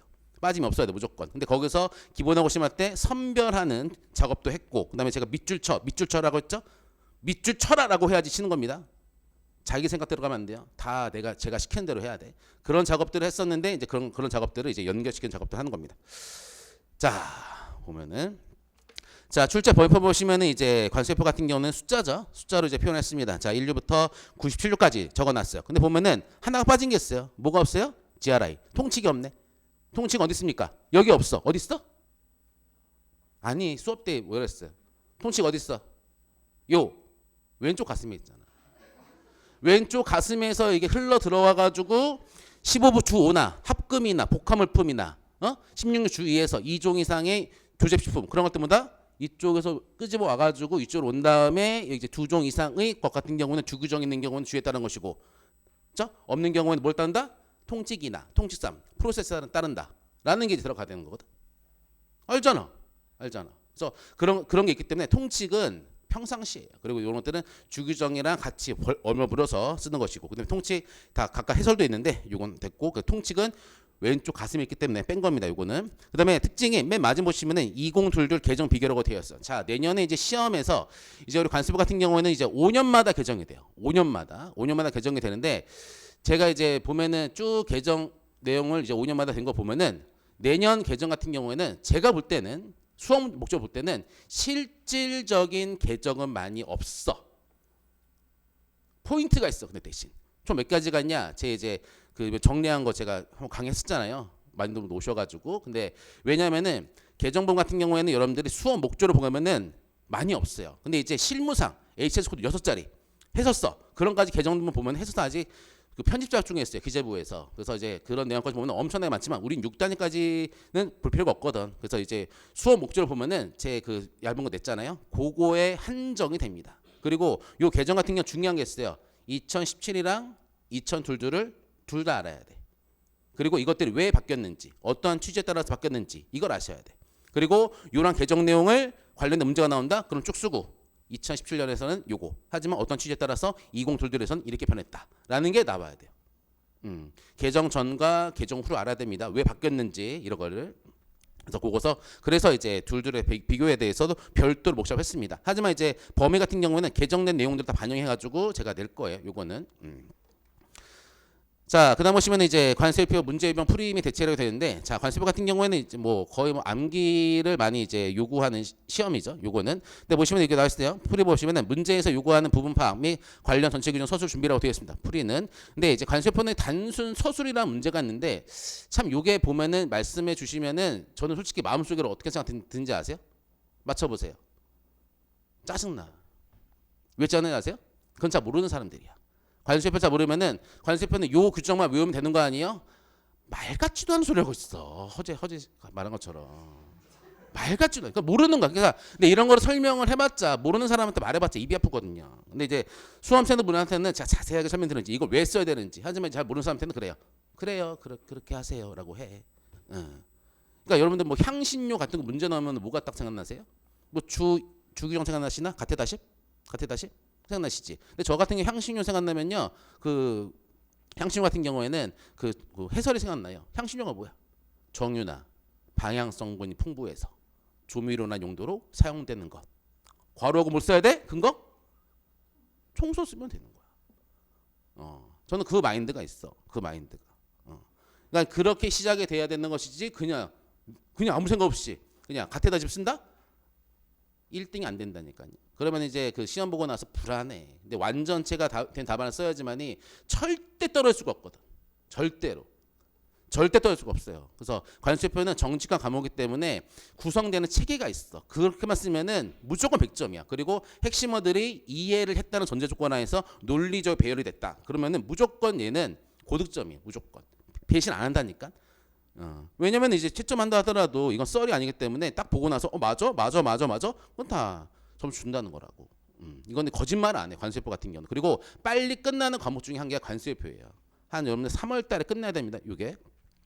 자, 정확한 빠르게 서술은 당연한 것이고 대비를 해가지고 이제 정리, 그다음에 암기 규정, 연결 및 근거 표시 등등을 하겠습니다. 자, 4단 그다음에 이제 관세표에 대해서 어려워하는 이유가 또 뭐냐면은 이제 1류부터 97까지 4단위가 암기가 안 되어 있어가지고 어려운 거예요. 보면 이제 주규정이 날라다니죠, 막.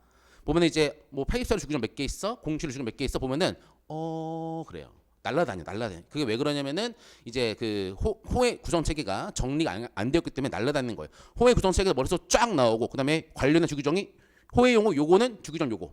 여기에 범위는 주규정 요거. 이런 것들이 땅땅땅땅 매칭이 머릿속에 팍 박혀야지만이 그 다음에 이제 핵심어들이 나오고 그 다음에 두 문자가 나오고 그래야지만이 편하게 잠을 자는 거거든요. 근데 이런 게 안 되니까 주규정이 날라다니는 거야.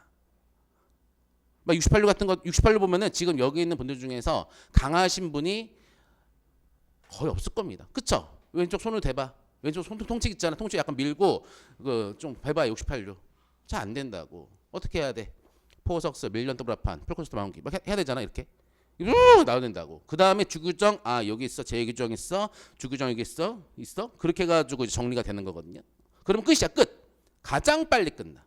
그리고 거기에 해당하는 그 핵심어들이 똥똥똥 박혀 있어야 돼요. 가공한, 석비용, 비송용, 대리석, 슬대함. 그런데 기억이 나야 돼. 그러면 공부가 끝난 거예요. 그리고 그 시간에 다른 공부를 하셔야 돼.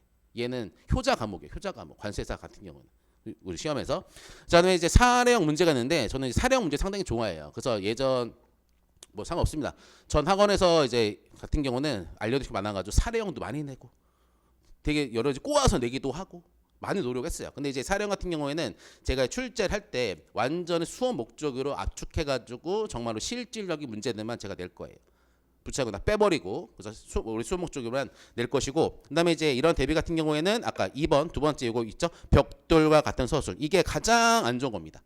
벽돌과 같은 서술. 아무런 뜻도 없이 그냥 주구정만 땅땅땅땅 열고 하는 거야. 어떤 문제가 나오면 그냥 이게 습관화된 거예요. 문제가 나오면은 그 문제에 관련된 규정을 땅땅 써야 되는 건데 이유 없어. 그게 나오면은 뚜둑 쓰는 거야.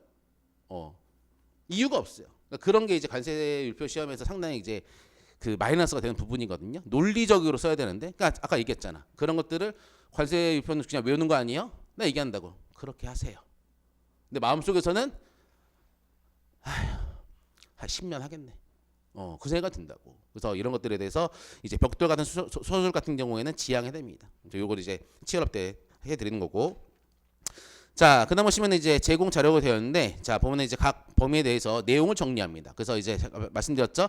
분류 체계에 대해서 제가 가지쳐가지고 땅땅땅땅 그렇게 트리를 제가 드릴 거예요, 여러분들이. 그래서 그 트리를 그리게 할 수도 있어, 제가. 자, 다음은 46 분류 체계에 대해서 서술을 하고, 그 다음에 여기에 대해서 관련한 주구정을 빼가지고 서술을 하고 핵심어를 적으세요. 그렇게 할 수도 있어요. 그건 내 마음이야. 학원이랑 쇼부를 쳤어요. 이게 돼야 돼. 이게 되고 그다음에 이제 괄호도 할 것이고 네, 서술형도 낼 것이고 할 겁니다. 그리고 오로지 수업 목적으로서 자 그다음에 이제 그 옆에 보시면은 그 아이고 이거 안 되지. 그다음에 이제 그 내용 정리 자료 학습 같은 경우는 제가 이제 답안을 드릴 것이고 공부하시라고. 그다음에 영상 같은 경우에는 여러분들 꼭 보셔야 돼요. 그래서 보면 이제 제가 출제 어떻게 왜 했는지 그리고 들으실 때마다 제가 이러한 류를 어떻게 이제 제가 하고 있는지 여러분들 아셔야 돼요. 저는 이제 이거 보고 잘 안 해요. 머릿속에 다 쓰지. 그래서 어떻게 트리를 어떻게 그리는지 여러분이 저랑 똑같이 따라 하시면 돼. 그리고 딱 보시고 나서 백지에다가 저랑 똑같이 체감 보고 한번 그려보세요. 그러면 된 거야. 끝. 그리고 다음날 아침에 밥 먹고 기억해볼까? 기억이 난다? 걔는 된 겁니다. 걔는 된 거예요. 그 다음에 거기다 뭐 한다? 그 관련된 교재에서 관련된 그 된 거는 뭐 한다? 이렇게 제26 같잖아? 된 거는 뭐 한다? 스마일 표시하는 거야. 그리고 평소에 안 보는 거예요. 그래가지고 아까 제가 맨 처음 말씀드린 것처럼 공부가 지금 강해, 약해, 강해, 약해. 그거를 보다 이렇게 해놔야 돼. 이렇게. 이게 목적이야, 이게 목적. 우리가 어떤 게 나온다 하더라도 푸르륵 하고 쓸 수 있도록 하는 게 목적이에요, 우리. 자, 그다음에 또 시험 보시면 예상 문제를 제가 드릴 거고요. 아까 우리 전수환 학생님 말씀하신 것처럼 그다음에 이제 활용 같은 경우에는 실전 답안 작성도 가능하게 될 것이고 그다음에 암기가 안 된 부분에 대해서 여러분들이 이제 확실하게 이제 정리할 수 있을 겁니다. 자, 그다음에 이제 보시면 이제 이거는 제가 이제 얼마 전에 학원에서 이제 출조답을 했는데 제가 뒤에 가서 썼어요. 한번 썼어. 같은 시간에. 그래서 우리 왁스 있죠? 왁스. 비유조 왁. 3404에 대한 왁스에 대해서 제가 실제 한번 써봤어요. 그럼 보시면 이제 왁스에 대해서 서술하게 되는데 이제 보시면 왁스 같은 경우에는 이제 한 줄 나오고 왁상일. 그다음에 왁스라 하더라도 제외된 거 네 가지가 있잖아. 쭉 하고 근데 요거에 대해서도 또 총 해서 보시면은 왁스에 대한 특성이 있어. 40부밀 2미라고. 근데 요거에 대해서 이제 문제를 했는데 이거 보시면은 이제 분류기 한번 봐보세요. 뭐다? 총설입니다. 총설. 그래서 이제 왁스에 대한 문제가 나온다 하더라도 제가 지금 요거는 좀 보시라는 얘기예요. 보면은 좀 양이 많죠. 총설 내용에. 그 34료 같은 경우는 일반적으로 15료 해당하는 유지로부터 추출해가지고 이거 조제해서 만든 게 이제 34료 분류가 돼. 비유조 왁강항조가. 근데 요거 같은 양이 많아. 근데 제가 이거를 줄여드릴 거예요. 그래서 줄여드리는 거는 제가 이제 기본 시간 출조답 시간에 요거에 대해서 밑줄 친 것들이 있어요. 그래서 그런 것들을 줄인 상태를 드릴 겁니다. 줄인 상태를. 그냥 원문 컨트롤 CV가 아니라 줄인 상태를 드릴 것이야. 이거를 그다음에 아래 보시면은 뭐 3404 왁스네이라고 비교적 분자 높은 이제 유기물로서 되어 있잖아요. 얘도 뭐다? 왁스에 대한 이게 정의예요. 정의. 근데 이런 같은 경우는 여러분들이 잘 몰라요. 근데 이런 것들 같은 경우는 이제 중요한 규정 그 송선을 해설해서 요거를 제가 긁어온 겁니다. 요거를. 그러니까 이런 것도 이제 보다 필살기고 근데 중요한 게 있어. 괄호하고 근거를 써야 돼. 어디서 갖고 왔는지. 그냥 쓰면은 묻혀버려요. 최소한 모릅니다. 뭐지? 나도 모르는데. 근데 근거를 쓰게 되면은 뭐지? 하면서 총설을 보는 거야. 총설은 10만 페이지예요. 해설서는. 근데 여기서 이제 중요한 걸 갖고 온 거니까 괄호하고 근거를 적으시면 돼. 요거는. 자, 그다음에 이제 그 핵심 문구 테스트가 있는데 자, 요 같은 경우는 이제 웹패스에서 이제 운영하는 것이죠. 자, 보면 이제 괄호를 뚫었습니다. 괄호를. 자, 이거 딱 보시면은 기억나세요? 괜찮아? 괜찮습니다.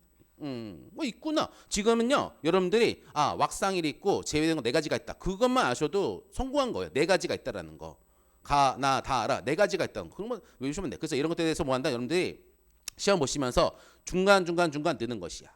이런 것들을. 그래서 핵심어 같은 경우에는 뭐 어떤 관점에 따라 다를 수가 있어요. 근데 이제 여러분들이 이런 것들에 대해서 책 안 보고 조건이 있어요. 책을 보면 됩니다. 그래서 틀린 하더라도 과감하게 틀리셔. 왜냐 또 시험이 있으니까. 그래서 요거 보시면서 이런 것들을 빈칸에다가 넣는 겁니다. 이런 것들 시험 보시면서 그렇죠? 이렇게 드릴 것이고 자 그다음 보시면 이제 요게 이제 사례형 문제예요. 사례형 문제. 그 사례형 문제 하더라도 무서워하지 마세요. 자 보면 뭐라고 적었습니까? 자 합격 이거 안 되는데 웰페이스는 화학적으로 단일한 NaCl을 중국으로부터 500톤을 수입하고 한다라고 되어 있어요. 동품의 식별 또는 안전을 위해서 항문제를 첨가하였다. 불순물이 함유되어 있다. 다음품에 대한 품목별 방법을 서술하세요. 자, 우리 관사 시험에서 이제 너무 단답형 문제가 많이 나오는데 아무튼 여러 문제도 있었고 그래서 이제 문제 같은 경우에는 이런 문제들이 상당히 좀 고급스러운 문제입니다. 근데 얘는 차라리 왜 넣은 거예요? 여러분들한테 이해를 시키려고 된 거야. 자, 요거 보시면은 이제 관련된 주구정 기억나세요? 핵심어들이 됐잖아. 화학적으로 단일한 뭐예요? 28로 줄이잖아. 주의. 딱 나오고 화학적으로 단일한 커플로 물리는 물과 안과 강착 나와 있고 그다음에 이제 NaCl은 뭐예요? 어디 있습니까? 25류 주 몇 번? 제규정 28류 제규정 주 3번. 28주 3번에 보면 나와 있잖아. 염화나트륨, 마그네슘, 기타 5의 기타 생산물 같은 경우는 화학적 단일하더라도 얘는 무조건 제외가 된다고. 그렇죠? 이런 내용들이 있기 때문에 제가 쓴 거야. 이런 걸 하면서 그런 규정에 대해서 박혀 있는 것들을 알아가시는 거야. 이런 것들을. 그다음에 이제 식별의 안정을 위해서 항문제 들어가도 되고, 그다음에 불순물 같은 경우에는 초기 시부 그렇게도 있고 단직도 있고, 이런 것들에 대해서 이제 사령 문제 되는 겁니다. 그다음에 아래 보시면은 이제 분리결 보시면은 요게 나왔죠. 이런 것들이 꼭 들어가야 돼. 뭐 28류, 29류에서 화학적 단위를 나눈다 하더라도 많은 분들이 90% 이상 분들이 그래요. 아, 화학적 단위를 하면 28류에는 다음에 것에 한해서 분류가 된다. 화학적으로 단위란 거. 가로하고 불순물을 왜 그렇게 쭉 하고 외우시잖아. 그거는 당연한 거고, 보면 화학적 단위에 대한 기본적 개념 아셔야 돼. 총설에 나와 있어요. 화학적 단위는 뭡니까? 단위나 분자식으로 표현이 가능한 원소들의 산수비, 스토이치메트릭으로 구성된 것 이렇게 되어 있거든요. 그래서 그런 것들이 규정으로서 총설에 빡 하고 들어가야 돼요. 여러분들 고득점으로 붙으신 분들이 보면 제 강의 많이 듣잖아요. 보면은 요게 그런 것이 다 있어요. 근데 딱 보면은 제가 딱 봐만 보면은 멀리서도 보여요. 아, 이 사람 된다. 이게 채점은 오래 안 걸려요. 딱 보면 알거든요. 아, 됐다. 됐다. 근데 이제 딱 보고 나서 그런 분이 있어. 그런 분들 같은 경우에는 주규정에 조금 뭐 잘못 서술되거나 또는 이런 것들이 그 구성이 잘 안 되어 있는 것들이야. 그런 분들은. 그래서 그런 분들에 대해서 이제 이런 과정을 통해 가지고 이제 연습한다라는 겁니다. 그래서 치어러 같은 경우 전체를 다 할 거니까 그게 상당히 장점이에요. 공부할 것도 많이 드리고 평가할 거니까 이게 장점입니다. 자, 그다음 보시면은 이제 요 캡처인데요. 요 캡처 같은 경우에는 아주 유명한 캡처예요. 뭐 내용 잘 안 보시죠? 우리가 이제 28류 2844호를 보게 되면 뭐가 나옵니까? 방사성 원소랑 방사성 동위원소가 나오죠. 동위원소가 뭐예요? 동위원소는 중선소를 늘린 거죠. 질량소를 늘린 것이지. 근데 이제 중선자에 대한 개념, 그 동위원소에 대한 개념인데 보면은 이렇게 써요. 단일한 핵종, 괄호하고 천연에서 단일 동위원 상태로 존재하는 것을 제외된다. 나왔어. 근데 요거에 대해서 누가 질문했습니다. 질문. 근데 이걸 캡처를 해놓은 이유는 있어요. 질문했어. 그래서 제가 이제 노란 색깔로 답을 해드렸어요. 천연 상태에서 동위원소 상태 것들은 관세표에서 동위원 상태를 보는 것이 아니다. 그걸 알아야지만 이 문장이 나오거든요. 근데 뜻도 모르고 이거를 암기하신 분들이 있어. 그런 분들은 시험장 가서 오류를 범할 확률이 무지 높아요. 근데 이게 다 중요하거든. 천연에서 단일 동위 원소 상태로 존재하는 것은 제외된다. 그리고 제가 원하다 보다 괄호하고 베릴륨. 그게 바로 예시다. 그러니까 노란색 요게 바로 보면 저기 이제 제가 가장 사랑하는 우리 황선택 간사가 예전에 수험생 때 저한테 보낸 거예요. 그 뒤에 뭐라고 됐어요? 아하, 감사합니다. 멍멍멍멍. 그러니까 이거 뭐냐면은 이제 학원에서 보면 이제 여러분들이 하다가 뭐 모르거나 그럴 수가 있어요. 근데 이제 출처다 이게 치어업 하시면서 보시면 이 제가 말씀을 듣고 제가 이제 규정들 보다가 이게 뭐지? 뭐 그런 것도 있을 것이야. 이런 것들 제가 설명해 드릴 테니까 걱정하지 마시고 그것 때문에 한 겁니다. 이렇게 제가 이제 컨택을 잘 하겠다는 뜻이고. 자, 그다음에 보시면 이제 요거는 이제 또 마찬가지예요. 보면 3204 뭐 이런 규정들은 뭐 기억 나세요? 안디콘만 기억 나와도 성공한 거야. 안디콘. 3204 뭡니까? 식합, 동식합. 합성 유식삭제네. 화학적 단위 뭐 나고? 괜찮아. 이거 알려고 하는 거니까. 이게 그러니까 선생님 그래. 선생님 10년 넘게 했잖아요. 이게 잘하죠. 그게 아니라 이게 다 할 수가 있어요. 이게 하는 사람 많이 봤어요. 출적다 시간에도 다 돼요. 그래서 보시면 이제 주 2번 규정인데 일부러 좀 어려운 거 갖고 온 거예요. 안디콘이라고 한 것도 성공인데 보면은 제가 이제 요 주 규정 안에다가 제 교재예요. 제 교재 이걸 좀 적어놨어요. 보면은 뭐 설명 좀 있죠? 보면은 이게 이제 취지야. 아조염료가 뭔지 아세요? 여성분들 립스틱 만드는 색소가 아조염료예요. 얘 같은 경우는 아주 폭발성이 커. 그래서 얘 같은 경우에는 섬유나 화장품 그 착색제로 많이 쓰이는데 얘 같은 경우는 섬유에 잘 녹아들어지가 않아요. 불용성이야. 불용성이 뭐야? 잘 녹아들어지가 않는 거야. 관세표 공부할 때 증류란 말도 잘 알아야 돼. 증류가 뭐예요? 디스틸레이션. 왜 이래? 증류가 뭐야? 소주야? 증류식 소주지. 소주를 끓인 거잖아. 증류는 끓인 거라고. 왜 이래? 끓인 거라고. 그러니까 이제 괜찮아요. 그래서 그렇게 이제 그 아조염료 같은 경우에는 그래서 섬유에다가 착색할 때는 이게 잘 녹아들어지가 않아. 그게 뭐냐? 불용성이야. 섬유가 염색이 잘 안 돼. 섬유 염색 같은 경우는 11호 소주 있잖아요. 자꾸 수업하면 안 되는데 그만. 그래서 아조염료 그렇게인데 얘 같은 경우 그래서 안정한 D는 뭐다? 두 개야.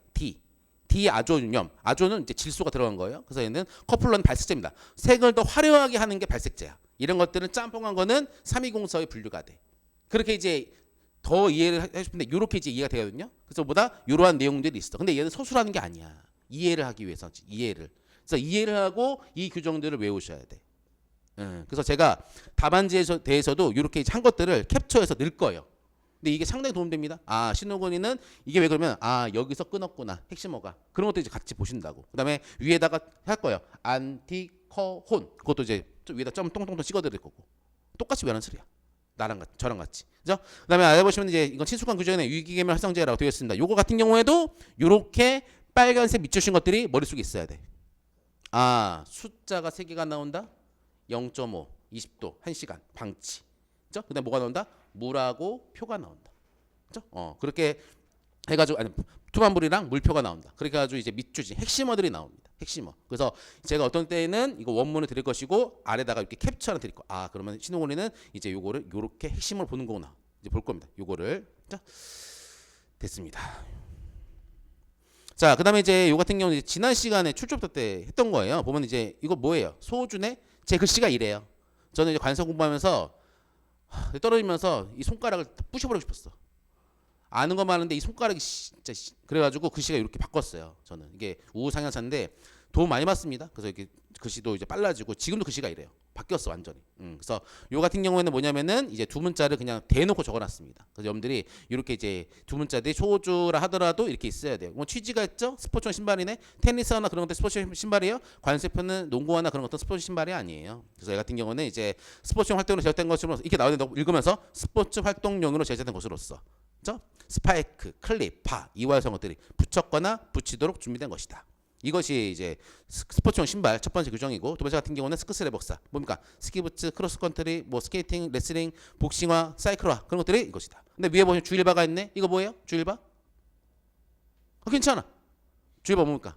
주일바 같은 경우는 제2 규정이거든. 주일이 제2 규정이잖아. 바가 뭡니까? 바 같은 경우에는 이제 아이스 스케이트를 붙인 것 같은 경우에는 95류로 가요. 어디? 9506으로. 그 보면 제2 규정 보시면은 95로 안 돼 있어. 95로 돼 있어. 정확한 뭐야? 9506이야. 운동용구 해가지고. 그런 것들 뭐 한다? 주규정도 다듬어야 돼. 여러분들 보면은 주규정이 제가 시간에 스타트를 못 봐가지고 헷갈려 죽겠네. 주규정이 보면은 완전하지가 않아요. 뭘 목적으로는? 수원 목적으로는. 그걸 아셔야 돼. 주규정 보시면은 어떤 제2규정은 류만 있어요. 뭐뭐뭐 제외된다? 가로하고 류. 그게 아니라 호까지 적어야 돼. 완전체로 돼. 완전체. 그리고 주규정에서 뭐뭐는 제외가 된대. 제외된대. 그럼 뭐다? 어디로 제외되는지도 여러분이 결정해줘야 돼. 그래야지 우리 1등 할 수가 있는 거야. 1등을. 자, 됐습니다. 자, 그 다음에는 너무 귀엽습니다. 우리 이제 황소태 간사인데요. 너무 귀엽습니다. 사랑합니다. 자, 우리 사랑하는 황소 간사님 오세요. 아, 네, 안녕하세요. 저 황성택 관세사라고 하고요. 네, 여기 보이시지 추석 이거 사진은 저 때는 약간 돈을 쓴 거고 오늘은 머리만 감고 왔습니다. 네. 일단 저희 관세평가 관련해서 공부법을 좀 설명을 드리고 싶은데 아마 여러분들 다 아실 거예요. 공부법을 몰라서 불합격하시는 분들은 없거든요. 왜냐면은 공부법은 너무 쉬워요. 책을 펴고 읽는다. 그리고 밥 시간이 되면 밥을 먹는다. 그리고 다시 와서 책을 펴고 읽는다. 끝이에요. 그렇게 하면 공부가 끝나거든요. 근데 그거를 어떻게 해야 되는지, 어디를 읽어야 되는지, 어느 부분에서 좀 중요하게 읽어야 되는지 그런 걸 좀 우리가 가르쳐 주는 게 저희 강사가 해야 되는 역할들이거든요. 그래서 평가 관련해서 합격하는 공부법 그냥 간단하게 보시면은 뻔하죠. 너무 뻔해서 저도 쓰면서 너무 민망했어요. 얼굴이 막 화끈화끈 거렸는데 일단 전체 범위에 대한 이해를 하셔야 돼요. 저는 이게 여러분이 이제 2차 과목을 공부해서 답안을 쓴다는 게 약간 비유하면은 그 여러분이 뭐 요리사라고 생각하시면 돼요. 요리사라서 어떤 음식을 만들어서 대접한다라고 생각을 하시면 되거든요. 그러면은 대충 뭐 요리하는 법을 알아야겠죠. 요리하는 법도 알아야 되는 거고, 그리고 그 키포인트의 내용 정리를 하고, 그리고 키워드를 암기해서 이런 게 결국에 여러분의 그 재료가 되는 거거든요. 재료를 그렇게 자기가 만들고 요리하는 법을 싹싹싹싹 해서 누가 출제자가 어떤 것을 좋아하는지 자기가 파악을 한 다음에 그 다음에 이제 답안을 써서 요리를 주는 거거든요. 그럼 이제 딱 먹고 그 미슐랭 이런 사람들이 와서 딱 먹고 맛있어 하면은 합격이고, 봤는데 딱 그 있죠. 먹기도 싫은 음식들 있죠. 그런 거는 글씨가 엉망이거나 아니면은 방금 그 호군 쌤도 말씀하셨지만 딱 저희는 딱 보면 알아요. 답안 딱 보면은 한숨이 약간 좀 쉬어지는 그런 답안도 있긴 하거든요. 그런 거는 대충 딱 보면 왁구라고 하잖아요. 왁구를 딱 보면은 그게 딱 답안이 합격할 답안인지 아닌지 저희는 딱 이게 딱 대충 보이긴 하거든요. 그러니까 그런 거를 잡아주는 역할, 그런 것도 이제 우리가 많이 볼 거고. 그래서 이렇게 공부를 하는데 중요한 건 뭐냐면 저는 여기서 이렇게 다시 돌아가는 거라고 생각을 하거든요. 그러니까 공부는 반복적으로 계속 하셔야 되는 거고, 우리가 지금 이제 한 시험까지 한 7개월, 8개월 정도 남았는데 그동안 이거를 반복을 얼마나 많이 하냐가 중요해요. 그러니까 아마 하면서 이제 평가라고 하면은 아마 8개월이면은 한 100번 정도 돌려볼 거거든요. 왜냐하면 나중 되면은 평가는 하루면 다 봐요. 하루면 다 보기 때문에 왜 그 하루 만에 볼 수 있는 거를 그동안 막 2개월, 3개월 동안 공부하고 막 그렇게 생각했냐라고 할 수 있는데, 그거를 하루 내지 이틀 만에 볼 수 있도록 만들어 주는 것을 저희가 그냥 그동안 했던 거고, 그렇게 공부를 하면 이제 나중 되면은 하루에 뭐 한 2시간 반, 3시간 반, 3시간 반 정도면 평가 1회독, 만약에 자기가 좀 자세하게 보고 싶다라고 하면은 3시간 반을 이틀에 걸쳐서 하면은 평가 1회독, 이런 식으로 하면은 진짜 100번씩 보거든요. 그래서 막 나중에 막 친구들이랑 막 얘기하다가 몇 회독했냐 물어봤을 때 걔가 막 세잖아요, 이렇게. 그럼 걔는 제낄 수 있겠다, 이 생각을 하시면 돼요.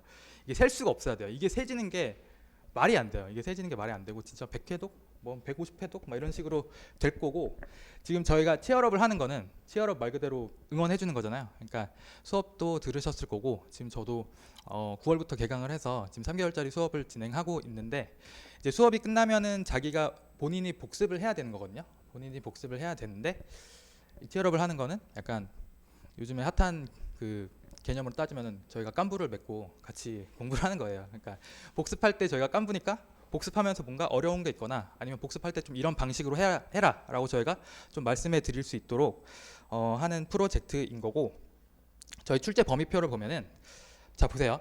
지금 제 수업을 들으신 분이면 아마 이 목차가 좀 익숙할 텐데, 아마 다른 수업을 들으셨거나 하셨거나 아니면은 저희가 관세법의 그 관세법 30조 1항부터 5항의 순서를 알고 있는 분들은 약간 낯설 거예요. 왜냐면은 일단 관세평가 총설이나 뭐 이런 거는 그냥 밑밥 까는, 나중에 노가리 까거나 업체한테 자랑할 때 쓰는 약간 그런 부분인 거고, 우리가 관세법 30조 1항부터 하면은 거기에는 수출 판매가 있고 객관적으로 수량할 수 있는 가산 요소가 있고, 그리고 뭐가 있냐면 그 다음에 이제 가산 요소 쪽이 나오거든요. 근데 제가 이런 식으로 범위를 쪼개놓은 거는, 여러분이 진짜 사례형 문제에서 관세 평가를 한다라고 했을 때 물품이 제시됐을 때 그것을 어떻게 평가할 건가 라는 생각을 해보세요. 그럼 물품이 제시됐을 때 이게 일단 일방법 적용이 가능한지부터 우리는 봐야 되는 거거든요. 그러면 여기서 이게 수출 판매가 성립이 된 건지, 그리고 가산 요소가 있는지 보고, 있다고 하면은 객관적으로 수량할 수 있는지를 일단 확인을 해보고, 그러고 나서 이제 처분 또는 사용에 제한이 있는지, 뭐 조건 또는 사정 관련된 내용, 사후 기소기, 그리고 특수 관계, 이 내용들을 보고 나서 이제 일방법을 적용할 수 있겠다라고 하면 그때 이제 실제집 가격이나 가산 요소를 보는 거거든요. 그래서 여러분이 사례형 문제를 풀 때 항상 이런 논리로 시작을 해야 되기 때문에 이번 그 출제 범위도 이 순서에 맞춰서 했고, 제가 계속 강의하거나 아니면은 그 사례형 문제를 풀거나 설명을 할 때 항상 이 순서대로 제가 설명을 드릴 거예요. 그러니까 이 순서대로 논리를 갖고 있으면은 평가의 전반적인 틀에 대해서 좀 더 이해하실 수 있을 거니까 제가 이렇게 좀 출제표를 만들어 드린 거고, 그리고 평가 유형별 문제 풀이랑 대비를 제가 써놨는데, 일단 뭐 모든 과목이 다 문제 유형이 비슷비슷해요. 비슷비슷한데 우리는 여기서 뭐가 좀 다르냐면, 사례 계산 문제가 다른 과목에 비해서 상당히 많거든요. 올해 기출 문제를 보신 분이면은 저를 약간 거짓말쟁이라고 생각하실 수도 있겠지만 저는 떳떳하고요. 사실 거짓말쟁이라고 하면은 뭐 앞에 계셨던 관사님께서 10분 만에 끝낸다고 하시고 이렇게 오래 하셔서 약간 거짓말쟁이신 것 같은데 자 보세요. 그래서 평가 문제는 크게 단순 서술이랑 그리고 사례 계산, 그리고 단순 서술과 사례 계산을 합친 복합형 문제라고 되어 있어요. 그러니까 기출 문제를 몇 번 보신 분이라면은 요즘에 약간 올해가 아닌, 올해는 약간 그냥 버리는 해고요. 걸릅시다. 거르고 내년부터 아니면 그 전년도를 보면은 복합형 문제가 제일 많아요. 그냥 물음이 한 3-4개 정도가 나오는데, 첫 번째 물음, 두 번째 물음에서는 뭐에 대해 설명해라, 뭐에 대해 설명하라 라는 식으로 나오고, 그 위에 네모칸을 겁나 쳐놓고 뭐 50점 같은 경우에는 한쪽 반이나 두 쪽 정도 주고, 뭐 10점 같은 경우에도 반쪽 내지 한쪽 정도의 그 사례형 문제를 줘놓고, 이제 물음 3번이나 4번에서 위 사례에서 뭐뭐뭐에 대해서 평가 판단해라, 그래서 뭐 과세 가격을 구하라라는 식으로 나오거든요. 그럼 그게 결국에 복합형 문제인 건데 그거를 풀기 위해서는 우린 단순 서술도 알아야 되고 그다음 사례형 문제도 풀 줄 알아야 돼요. 그래서 단순 서술 문제를 보면은 어떻게 풀어야 되냐면 일단 그냥 쓰면 되는 거거든요. 근데 서술형 문제를 풀 때는 쓸 때 빨리 써야 돼요. 왜냐하면 80분이라는 시간이 정말 빨리 지나가거든요. 정말 이거 소중한 시간이에요. 그 1분 1초가 여러분이 한 301년 동안 공부를 한다고 하면은 우리가 시험 보러 가서 320분 동안 쓰거든요. 네 과목이면. 그럼 그때 거의 쓰는 1분이 여러분 수험 생활에서의 거의 하루예요. 하루 정도라고 생각하면은 그 1분이 엄청 그 소중한 순간들이거든요. 그래서 시간을 아끼기 위해서는 이쪽에서 시간을 좀 많이 단축시켜서 여기서 시간을 좀 세이브 해줘야지 여기서 좀 정확하게 좀 심사숙고해서 생각하고 정확한 판단을 할 수가 있거든요. 그렇기 때문에 그러려면은 빠르게 서술하려면은 암기가 정말 잘 돼 있어야 돼요. 우리가 관세법 30조 1항을 외워서 쓰라라고 하면은 아마 여기서 30조 1항 못 쓰시는 분은 저기 뒤에 앉아 계신 관사님들 빼고는 없을 것 같거든요. 여러분 아마 다 잘 쓰실 건데 쓸 때 어떻게 써야 되냐라고 했을 때 물론 관세사 시험에서 제가 가장 중요하게 생각하는 것 중에 하나가 이 브레인도 있지만 피지컬이거든요. 여러분 뭐 팔 힘이 없다 그러면은 물고 나면 서서 집에 가세요. 그런 식으로 팔 힘이 되게 중요해요. 팔 힘이 되게 중요하고 관세법 30조랑을 쓸 때 뭐 수입 물품의 과세 가격은 우리나라에 수출하기 위하여 판매된 물품에 대하여 이러면 탈락이에요. 어떻게 써야 되냐면 수입 물품 과세가 우리나라 수출하기 위해 판매된 물품에 구매자 가격 이런 식으로 도끼가 와도 이걸로 배틀 뛰면은 내가 이길 정도로 여러분이 이렇게 공부를 하셔야 되거든요. 그러니까 빠른 서술을 위해서는 그런 반복 암기가 돼야 되는데 그거보다 더 중요한 거는 물어본 걸 써야 되거든요. 진짜 간단하게 서술하는 걸 물어보면은 작년 올해 기출 같은 거 보면 시행규칙 몇 조 써라 써주면 돼요. 그런 건 써주면 되는데 간혹가다 단순 서술인데 막 위에다가 서사가 길어요. 뭐뭐가 특수관계가 어떠고 저쩌고 막 어쩌고 저쩌고 해서 뭐 어떤 상황이 있고 어떤 상황이 있는데 그래서 이런 상황에 대해서 어떤 거에 대해서 설명하라 라고 하면은 위에 사례는 다 필요 없고 그냥 우리가 뭘 설명을 하면 되는 거거든요. 그럼 그때 우리가 뭘 설명해야 되는지를 정확하게 알아야 되거든요.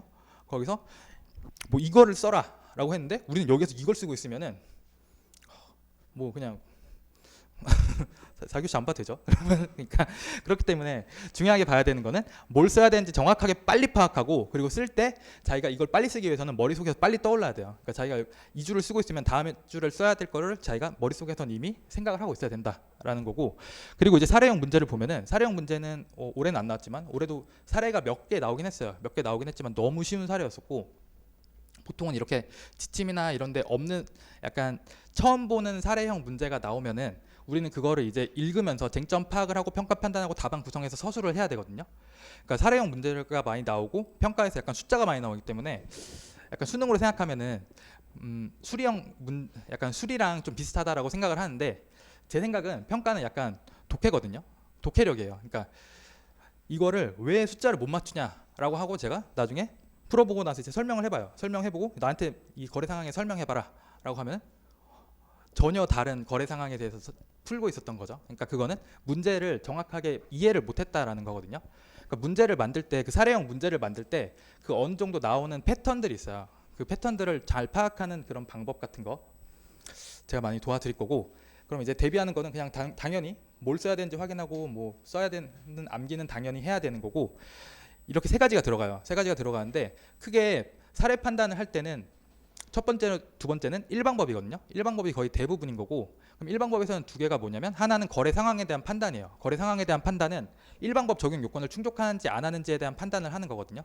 그리고 두 번째는 비용에 대한 판단인 건데 비용에 대한 판단이면은 과세 여부를 판단해 주면 되는 거예요. 그럼 과세 여부는 실제 집 가격이다. 아니면은 법정 가산 요소다. 아니면은 이거는 과세 대상이 아니다라는 식으로 판단을 해주시면 되는 거고 그리고 대체평가 방법 같은 경우에는 사실 그 서술해야 되는 패턴이 딱 똑같아요. 대체평가 방법은 그냥 딱 법에 나와 있는 그 순서대로만 딱 그 법을 써주고 그거에 맞춰서 목차를 구성해서 써주기만 하면 되거든요. 이때까지 나왔던 기출은 거의 다 그런 식으로 나왔었기 때문에 그냥 그 판단하는 거 정확하게 하고 그 서술 방식만 연습하면 되는 거다라고 봐주시면 되고 복합형 문제는 그냥 하시면 됩니다. 위에 거를 다 짬뽕하면은 되는 거죠. 이렇게 보니까 정말 별거 없죠. 그래서 보시면은 저희가 그 자료를 드릴 건데 자료를 뭘 드릴 거냐면은 저는 각 범위별 내용 정리를 드릴 거예요. 제 책을 보신 분이라면은 어느 정도 알고 계실 건데 우리가 평가는 범위가 제일 좁거든요. 다른 과목에 비해서 가장 좁죠. 뭐 근데 그럼 관세법으로 따지면은 30조에서 35조 5개밖에 안 봐요. 우리는 5개를 거의 다 보는 건데 그럼 책을 왜 두껍게 만들었냐? 제 책이 그래도 얇은 편이긴 해도 한 400쪽 정도 되거든요. 그럼 왜 그렇게 두껍게 만들었냐면은 협정 지침이 또 겁나 길어요. 지침이 겁나 길고 그리고 몇 개 사례들을 몇 개 넣어놨기 때문에 그게 길어진 건데 지침이랑 그 사례들은 여러분이 다 보실 필요가 없어요. 뭐 여러분 그 지침이나 사례를 막 외울 필요도 없는 거고 거기서 필요한 포인트들이 있어요. 그럼 그 필요한 포인트들을 제가 정리를 해놓은 자료를 각 범위별로 제공해 드릴 거고 키워드 표시해 드릴 거고요.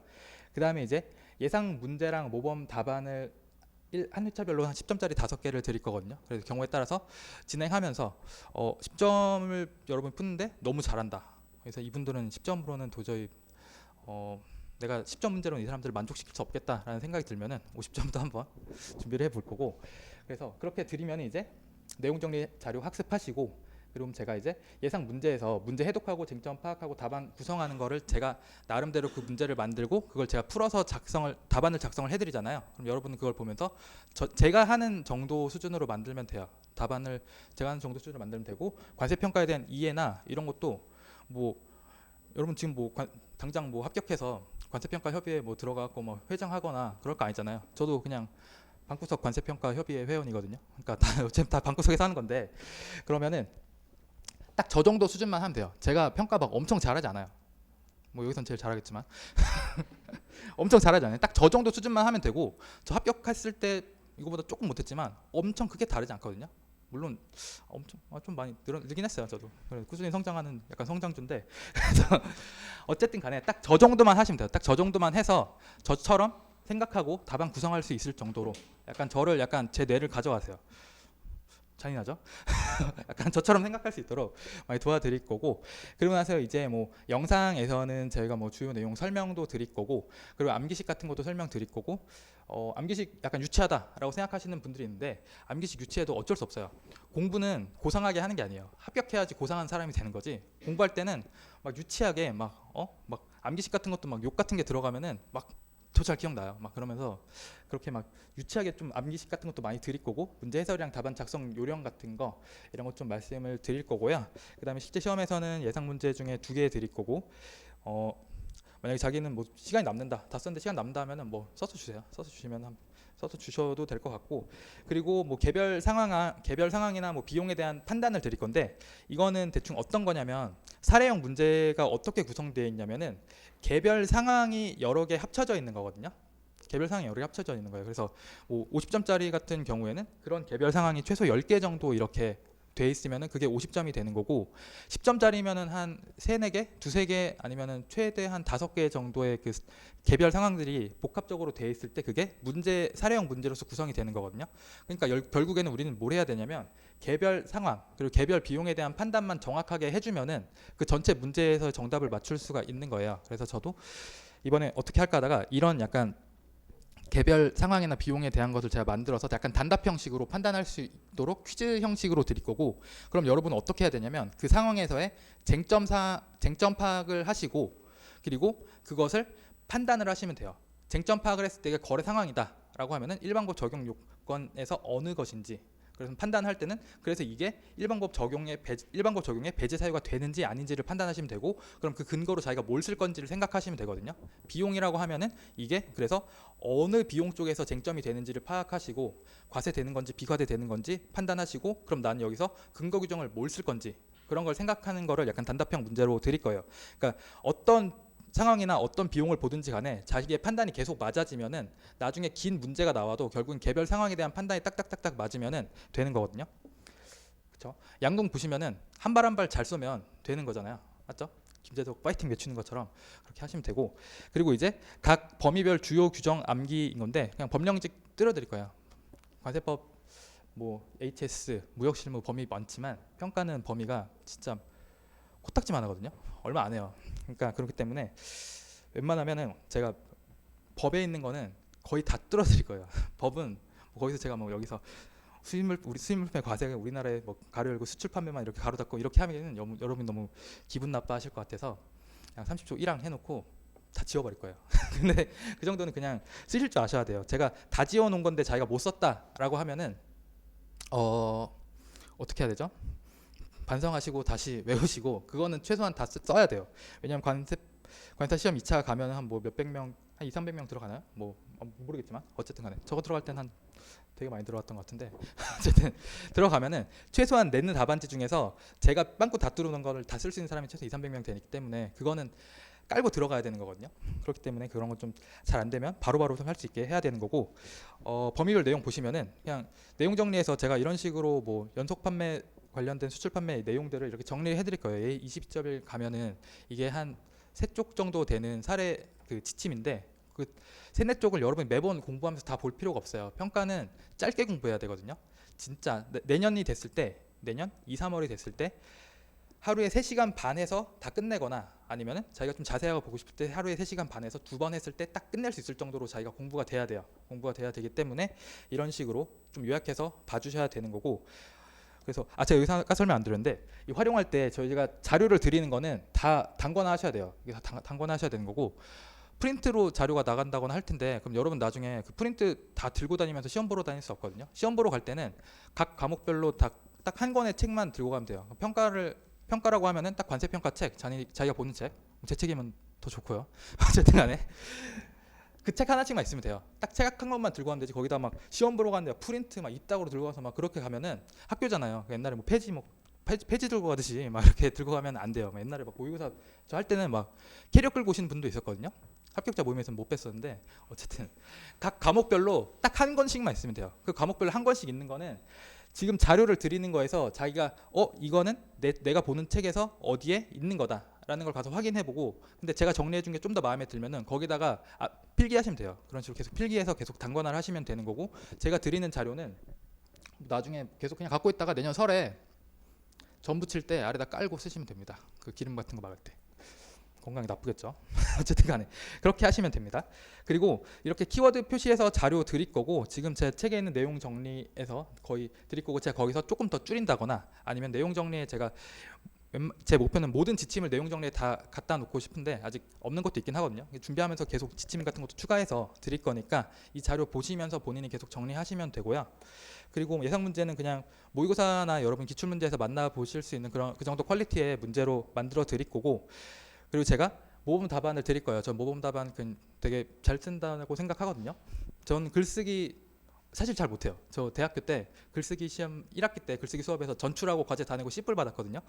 근데 저 같은 사람도 이렇게 관세사로서 2차 시험 논술형 문제에서 전 처음에 관세사 시험 준비했을 때 일단 법 과목 공부한 줄도 몰랐고 2차가 논술인 줄도 몰랐었거든요. 그래서 그럴 줄 알았으면 시작 안 했을 건데 어쨌든 그래도 시작하고 나니까 합격해요. 이게 그러니까 다 할 수 있어요. 다 할 수 있는 거니까 글을 자기가 못 쓴다 이런 거 너무 걱정 안 하셔도 되고 쓰다 보면 늘어요. 쓰다 보면 느니까 그 제가 좀 드리는 모범 답안이나 이런 거 좀 카피할 수 있도록 좀 많이 노력하시면 될 것 같고 그다음에 이거는 지금 제가 기출 문제에 있는 그 개별 사례들을 몇 개 갖고 온 건데 이런 식으로 기출 문제를 제가 좀 변형해서 드린다거나 드릴 거예요. 그래서 뭐 여기 보시면은 뭐 이런 식으로 자동차를 뭐 아이국에서만 판매한 독점적인 권리를 부여한다라는 거래 상황이 있으면은 우리가 이걸 보고 뭘 판단해야 되냐면 일단 독점이라는 생각을 했을 때는 그 자체만으로 특수관계가 아니다라는 우리가 쟁점 파악해야 되는 거고 아이국에서만 판매하겠다라는 건 판매 지역에 대한 제한이거든요. 그럼 그거는 거래 가격이 실제로 영향을 미치지 아니하는 처분 또는 사용의 제한인 거잖아요. 그럼 자기는 이걸 판단할 수 있어야 되는 거거든요. 여기 아래에 있는 내용들도 뭐 비용에 대한 판단인 건데 제가 이런 식으로 짧게 사례를 만들어 드리면은 여러분 그걸 보면서 판단을 하시면 돼요.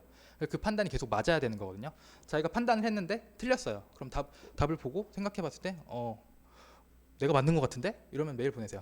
메일 보내시고 챌린지 하시고 만약 제가 쓴 게 맞다라는 생각이 들면은 다시 한번 생각을 해보시고 자기가 만약 틀린 게 있으면은 그거는 다시 읽어서 자기가 맞는 판단이 들 때까지 납득이 돼야 되거든요. 만약 틀렸네? 답 보고 그렇구나 하고 그냥 넘어가면 안 돼요. 그렇게 아니라 다시 읽어보면서 내가 답과 같은 판단을 할 수 있도록 납득이 될 때까지 보셔야 되는 거고 그리고 지금 각 범위별로 주요 규정 암기 테스트라고 했는데 제가 이렇게 각 관세평가 관련해서 법 시행령, 시행규칙 고시 이렇게 해놔서 법령집을 만들어 놓은 자료가 있어요. 그럼 여기서 지금 보면 관세법 30조 2항을 제가 다 빈칸을 쳐놨거든요. 그럼 저기에 들어가야 되는 거는 뭐 제가 뭐 그런 거까지 쓰라고는 안 해요. 여기다가 막 법 30조 1항에서 실제로 지급할 거나 지급할 가격이란 막 하면서 그런 거까지 바라지 않고 그냥 우리가 답안에 쓸 수 있는 정도의 그 암기를 하시면 돼요. 그러면 실제 지급 가격이란 수입물품에 대하여 구매자가 실제로 지급할거나 지급할 총 금액을 말하며 수입물품의 대가와 판매자의 채무를 상계하는 금액, 판매자의 채무를 변제하는 금액, 그 밖에 간접적인 지급액을 포함한다. 이 정도 수준으로 나올 수 있게 하면 되는 거고, 그 옆에는 간접 지급액 이런 것도 당연히 다 외우셔야 되는 거고, 그 다음에 뭐 고시 같은 거는 고시도 똑같이 외우면 너무 좋지만 고시까지 뭔가 똑같이 외우는데 한계가 있다라는 생각이 들면 최소한 그 키워드까지는 아셔야 되거든요. 그리고 이걸 제가 왜 똑같이 자꾸 외우라고 하냐면 똑같이 외울 줄 알아야지 자기가 나중에 변형해서 쓸 수가 있어요. 그렇기 때문에 지금은 똑같이 외우실 수 있도록 좀 준비를 해야 된다라는 걸 좀 설명을 드리고 싶었고, 그래서 이런 식으로 자료 드리고 공부한 과정에서 많이 도움 드릴 거고, 어제 밤에 날씨가 되게 추웠거든요. 제가 어제 수업하고 집에 가는데 죽을 뻔했어요. 노량진까지 걸어가는데 막 너무 춥더라고요. 제가 어제 좀 그냥 맨투맨 하나 입고 왔다가 가다가 죽을 뻔했습니다. 그래서 막 뛰어가고 그랬는데 오늘 아침에 더 추웠잖아요. 더 추웠는데 오늘 약간 아침에 나오는데 별로 안 춥더라고요. 왜냐면 옷을 따뜻하게 입고 왔거든요. 대비가 한 거죠. 그러니까 여러분 내년 시험 될 때 결국에 대비를 잘하면 뭐 시험이 어렵게 나오든 어떻게 나오든지 간에 대비만 잘 돼 있으면은 더 편안한 마음으로 볼 수가 있는 거거든요. 다음 주면 이제 시험 발표인데 내년에 기분 좋은 마음으로 합격해서 소주 한 잔 딱 하면은 얼마나 좋아요. 지금 술 먹기 딱 좋은 날씨인데. 그래서 어쨌든 평가 관련해서는 공부 범위 줄여드리고, 그리고 반복함에 있어서 어떤 식으로 반복해야 되는지, 어떻게 써야 되는지 많이 좀 도움이 필요하실 것 같으니까 잘 하셨으면 좋을 것 같습니다. 네, 감사합니다. 마지막에 무역실무 안준호 관세사 공부 방법 듣도록 하겠습니다. 안녕하세요. 저는 간단 명료하게 빠르게 보고 끝내겠습니다. 네, 여기 일단은 제가 추구하는 방향에 대해서 먼저 말씀드릴게요. 뭐 잘 아시겠지만 무역실무는 크게 협약과 이론으로 구분해서 공부하는 것이 효과적입니다.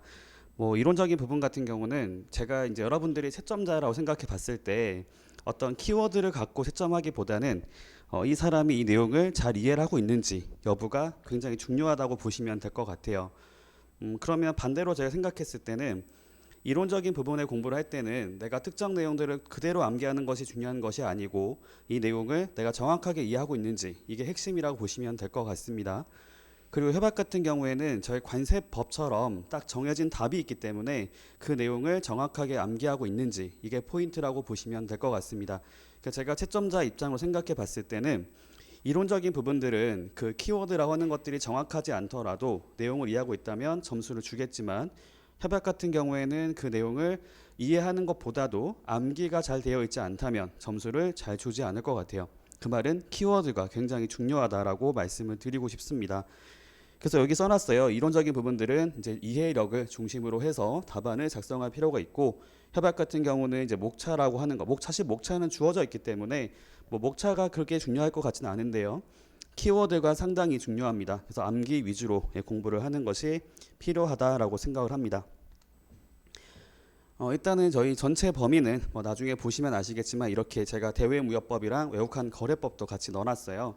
생각은 무역실무 말고도 대외 외환도 같이 진행할 겁니다. 그리고 여기 좀 더 세분화해서 보게 되면 뭐 유형을 제가 구분해 봤는데, 뭐 요즘에 보시면은 크게 무역실무 대외 외환 구분했을 때도 뭐 이론과 협약에 대한 것들을 구분해 봤지만 큰 의미 없습니다. 제가 잠깐 말씀드려 볼게요. 요즘에 나오는 문제가 어떻게 나오냐면은 이론적인 부분들 같은 경우는 전체에서 30%가 나오는 것 같아요. 그리고 이제 나머지 협약 같은 경우가 오히려 반대로 훨씬 더 많이 나옵니다. 70% 이상이 나오기 때문에 내가 무역실무를 정확히 이해하지 못하더라도 암기력이 좋으면 높은 점수가 나올 수 있어요. 특히 올해 문제가 그랬던 것 같습니다. 그래서 반대로 말하면 사실 많은 분들이 하는 실수가 뭐냐면 무역실무는 암기하는 과목이 아니다. 이해를 위주로 하는 과목이다. 뭐 틀린 말 아닌데요. 그렇게 했을 때는 한 30점 정도를 받을 수 있을 것 같습니다. 뭐 이해력을 바탕으로 해서 협약을 정확히 암기를 해야 높은 점수를 기대할 수 있게 된다고 보시면 될 것 같고요. 제가 생각했을 때 최근에 나오는 그 출제하는 그 유형에 대한 포인트가 뭐냐면 공정성하고 객관성인 것 같아요. 그래서 누가 봐도 이거에 대해서 객관적으로 평가할 수 있는 그런 것들을 중시하는 것 같은데, 그러면은 아무래도 협약에 대한 비중이 더 높아질 겁니다. 그런 부분들 생각하시면 될 것 같고요. 그렇다면 이제 어떻게 준비를 해야 될지, 저희 치얼업이라 하는 것들이 사실 다 여러분들의 귀한 시간들하고 돈을 들이는 거잖아요. 제 생각이 뭐냐면 이 과목을 내가 이수하게 됐을 때, 수강하게 됐을 때 그 수강하지 않은 사람과 그런 사람의 차이가 있어야 한다고 생각을 합니다. 여기 크게 세 가지로 보여드리게 되면요. 먼저 자료를 주는 부분에 대해서는 이렇게 내용이 들어가 있긴 하지만 글로 보기보다는 그냥 그림으로 보는 게 낫겠죠. 여기 보시면 이렇게 제가 모범 답안을 먼저 드릴 겁니다. 자, 보이실지 모르겠지만 여기 문제랑 답안을 드릴 거예요. 이거 같은 경우는 제가 이제 나름대로 중요하게 생각하는 출제 가능성이 있는 부분을 간추려 가지고 이거에 대해서 이렇게 문제랑 답을 드릴 텐데, 이것만 드리고 암기하라는 것이 아니고요. 여기 오른쪽에 보시면 제가 관련 주제에 대해서 이렇게 정리해야 될 부분들을 따로 정리한 자료 같이 드릴 겁니다. 그래서 이 내용을 보고 내가 내용들을 어떤 것들을 정리를 해야 되는 것인지, 그리고 그 안에서 어떤 문제가 출제가 됐는지를 확인하실 필요가 있겠고요. 그리고 이제 기출문제 같은 경우에도 제가 출제했던 그 예상 문제와 관련된 주제가 나온 게 있다면 이렇게 적어 드릴 겁니다. 그래서 이 문제 유형이 나왔기 때문에 이런 것을 참고하면 되겠구나라고 생각하시면 될 것 같고요. 그리고 이제 이렇게 구조화시키는 연습도 같이 하게 할 겁니다. 제가 이제 생각하는 방향이 뭐냐면은, 이렇게 줬을 때 가장 우려하는 게 뭐냐면 그냥 그대로 암기해서 쓰는 것을 저는 굉장히 싫어하고 있어요. 그래서 그렇게 하지 않도록 하기 위해서 아까 보신 것처럼 관련 주제를 정리하는 것도 드릴 거고, 그 다음에 이렇게 목차를 그러니까 이 전체 구조를 어떻게 잡아야 되는지도 연습할 수 있도록 이렇게 그림이라든지 제가 어떻게 글로 표를 만들든지 해가지고 같이 제공해 드릴 겁니다. 그러니까 여러분들 어떻게 이해하시면 되냐면, 그 모범 답안을 받아요. 모범 답안을 통째로 암기하는 것은 절대로 하시면 안 됩니다. 그걸 하려고 하는 것이 아니고 모범 답안이 나오게 됐던 배경을 이해를 하는 거죠. 배경이라 그러면은 구조화를 시키는 연습, 그 안에서 키워드가 뭔지를 알고 있고, 나중에 제가 문제에 대한 답을 볼 건데 답을 볼 때는 제가 드렸던 답을 그대로 쓰는 것을 원하지 않습니다. 이걸 그대로 보겠다는 것이 아니고 여러분이 쓰셨던 답안에 대해서 구조화가 잘 되어 있는지, 혹시 내용상에 어떤 오류는 없는지, 키워드가 들어가 있는지 이거를 중점적으로 볼 겁니다. 문제의 답을 그대로 암기해서 쓰는 것들은 오히려 저는 반대를 할 거예요. 그대로 갖고 오지 않고 그대로 하지 마시고 이렇게 구조화된 거 하고 넘겨보시면 이렇게 키워드 드릴 거거든요. 여기 왼쪽에 보이시죠? 지금 괄호로 지금 빈칸이 있잖아요. 잘 안 보이실 수 있는데 여기 빈칸 같은 경우는 어떤 부분에 드릴 거냐면 협약에 대한 것들만 드릴 겁니다. 이론적인 부분들 같은 경우는 사실은 그렇게 암기를 하는 것보다도 아까 보여드렸던 이렇게 구조화를 시키는 거 하고 내용들을 정리하는 거로 하는 게 좋을 것 같아서 그렇게 드릴 거고, 협약 같은 경우에는 여기 보시는 것처럼 키워드를 빈칸으로 누는 거 하고 여기 보이는 것처럼 조의 제목을 맞추는 이런 틀을 드릴 거예요. 저희가 작년이랑 올해 문제를 보시면 항상 5점짜리 문제 첫 번째 문제가 바로 조의 제목을 맞추는 문제가 나왔던 것을 확인할 수 있습니다. 그럼 당장 내년에도 그게 나올 확률이 제일 높겠죠. 가장 높은 확률로 나올 수가 있고, 그러면 저희가 어떻게 준비를 해야 되는 거냐면, 저희가 무역실무 협약을 공부를 할 때 한글로 된 거 말고 원문에 보시면 원문이 나와 있는 것들이 있어요. 아티클 써 있고 나서 영어 그 내용이 나오는 게 있거든요. 그게 모두 출제 가능성이 있다고 보시면 되겠습니다. 참고로 말씀드려 보면 저희 CRSG 같은 경우에는 그 조의 제목은 없어요. 장이랑 절, 편 또는 부에 대한 제목만 있거든요. 그러니까 그것들은 그것만 외우면 되는 거죠. 조의 제목은 전혀 암기할 필요가 없습니다. 출제가 될 수가 없다고 생각을 해요. 그러니까 이런 것들은 여러분들 스스로 공부할 수 있게 자료 드릴 거고, 접니다. 네, 전데. 네, 이게 어떤 걸 말씀드리고 싶은 거냐면 영상도 제가 제공할 거잖아요. 영상 같은 경우는 제가 기본적으로 이것을 출제했던 배경과 왜 이런 문제를 냈는지, 그 다음에 이게 왜 예상이 되는 문제인지를 말씀드려보고, 그 다음에 답안 작성할 때 어떤 요령을 가지고 해야 될지, 쉽게 말씀드리면 구조화를 시키는 부분하고 그 다음에 키워드가 뭔지 이거를 중점적으로 설명을 드릴 겁니다. 그럼 여러분들이 이제 이거를 보시겠죠. 보고 나서 이렇게 내용 중요한 거기 때문에 이렇게 준비를 하면 되겠고, 그 다음에 이제 그거에 대해서 구조화를 어떻게 시키면 되겠구나 라는 생각을 가지고 답안을 보시면 되겠고요. 그 다음에 이제 이렇게 문제를 드릴 겁니다. 아까 설명드렸던 것처럼 이제 실제로 시험 봤을 때는 저희 실제 시험과 동일하게 이렇게 문제와 그 문제를 드리고요. 여러분들 그거에 대한 답을 쓰시겠죠. 답을 쓰고 나면 이렇게 제가 첨삭을 해드릴 겁니다. 답은 쓰셨던 답안에 대해서 제가 이렇게 그 이해가 잘못된 게 있는 것 같다. 아니면 키워드가 잘못된 것 같다. 여기는 암기가 안 돼 있는 것 같다. 사실 암기가 안 되는 부분들은 제가 도움을 드릴 수가 없을 것 같아요. 그건 개인 몫인 거잖아요. 근데 암기 말고 이해가 잘못된 것 같다. 또는 키워드를 잘못 알고 있는 것 같다. 이 정도는 제가 짚어드릴 수 있을 것 같거든요. 여기 보시는 것처럼 여기 이제 이론 형태에 대해서 이렇게 자세하게 제가 써드릴 겁니다. 이건 제가 올해 했었던 모의고사 첨삭 답안을 제가 샘플로 보여드린 거고요. 제가 이렇게 해가지고 올해 다 진행하고 있었습니다. 그리고 넘어가 보면 또 제가 나왔는데요. 이건 어떤 걸 의도하는 거냐면 제 생각에는 아마 공통되는 게 있을 것 같아요. 잘 쓰신 분들이야 필요 없겠지만 잘 못 썼던 분들이 있으면 그것을 그룹화 시키려고 합니다. 그러니까 어떤 것이 이해력이 부족한 부분 있잖아요. 근데 그것도 범위마다 다를 것 같아요. 예를 들면 신용장 부분에 대한 이해가 안 되는 것 같다라고 보이는 집단이 있다면 그 분들을 이렇게 모아달라고 할 겁니다. 답안을 보고 이렇게 제가 말씀드려가지고 그렇게 그룹을 만들 거예요. 그 분들 대상으로 제가 직접 와서 설명을 드리거나 아니면 그분들을 위한 영상을 따로 찍을 겁니다. 찍어가지고 이렇게 이해를 하고 있는 것 같은데 이게 잘못된 것 같다. 이렇게 이해하는 것은 좀 잘못된 것이니까 이렇게 바꿀 필요가 있는 것 같다. 라고 말씀드릴 거고요. 그리고 이제 그 전에 나왔던 이 첨삭한 거 있을 거잖아요. 이거를 바탕으로 해서 여러분들이 공통적으로 하는 실수를 또 말씀드리려고 합니다. 답안 작성할 때 이런 게 주로 많이 틀리더라. 여기 잘 모르는 것 같더라. 여기를 잘 해야 될 것 같더라. 라는 말씀을 같이 드릴 거예요. 그래서 이렇게 해서 정리를 할 예정입니다. 네, 저는 이렇게까지만 말씀드리면 될 것 같네요. 짧게 했습니다. 저는 네, 그렇게 말씀드리도록 하고요. 네, 저는 여기서 제 부분을 다 말씀드리고 마치도록 하겠습니다. 감사합니다.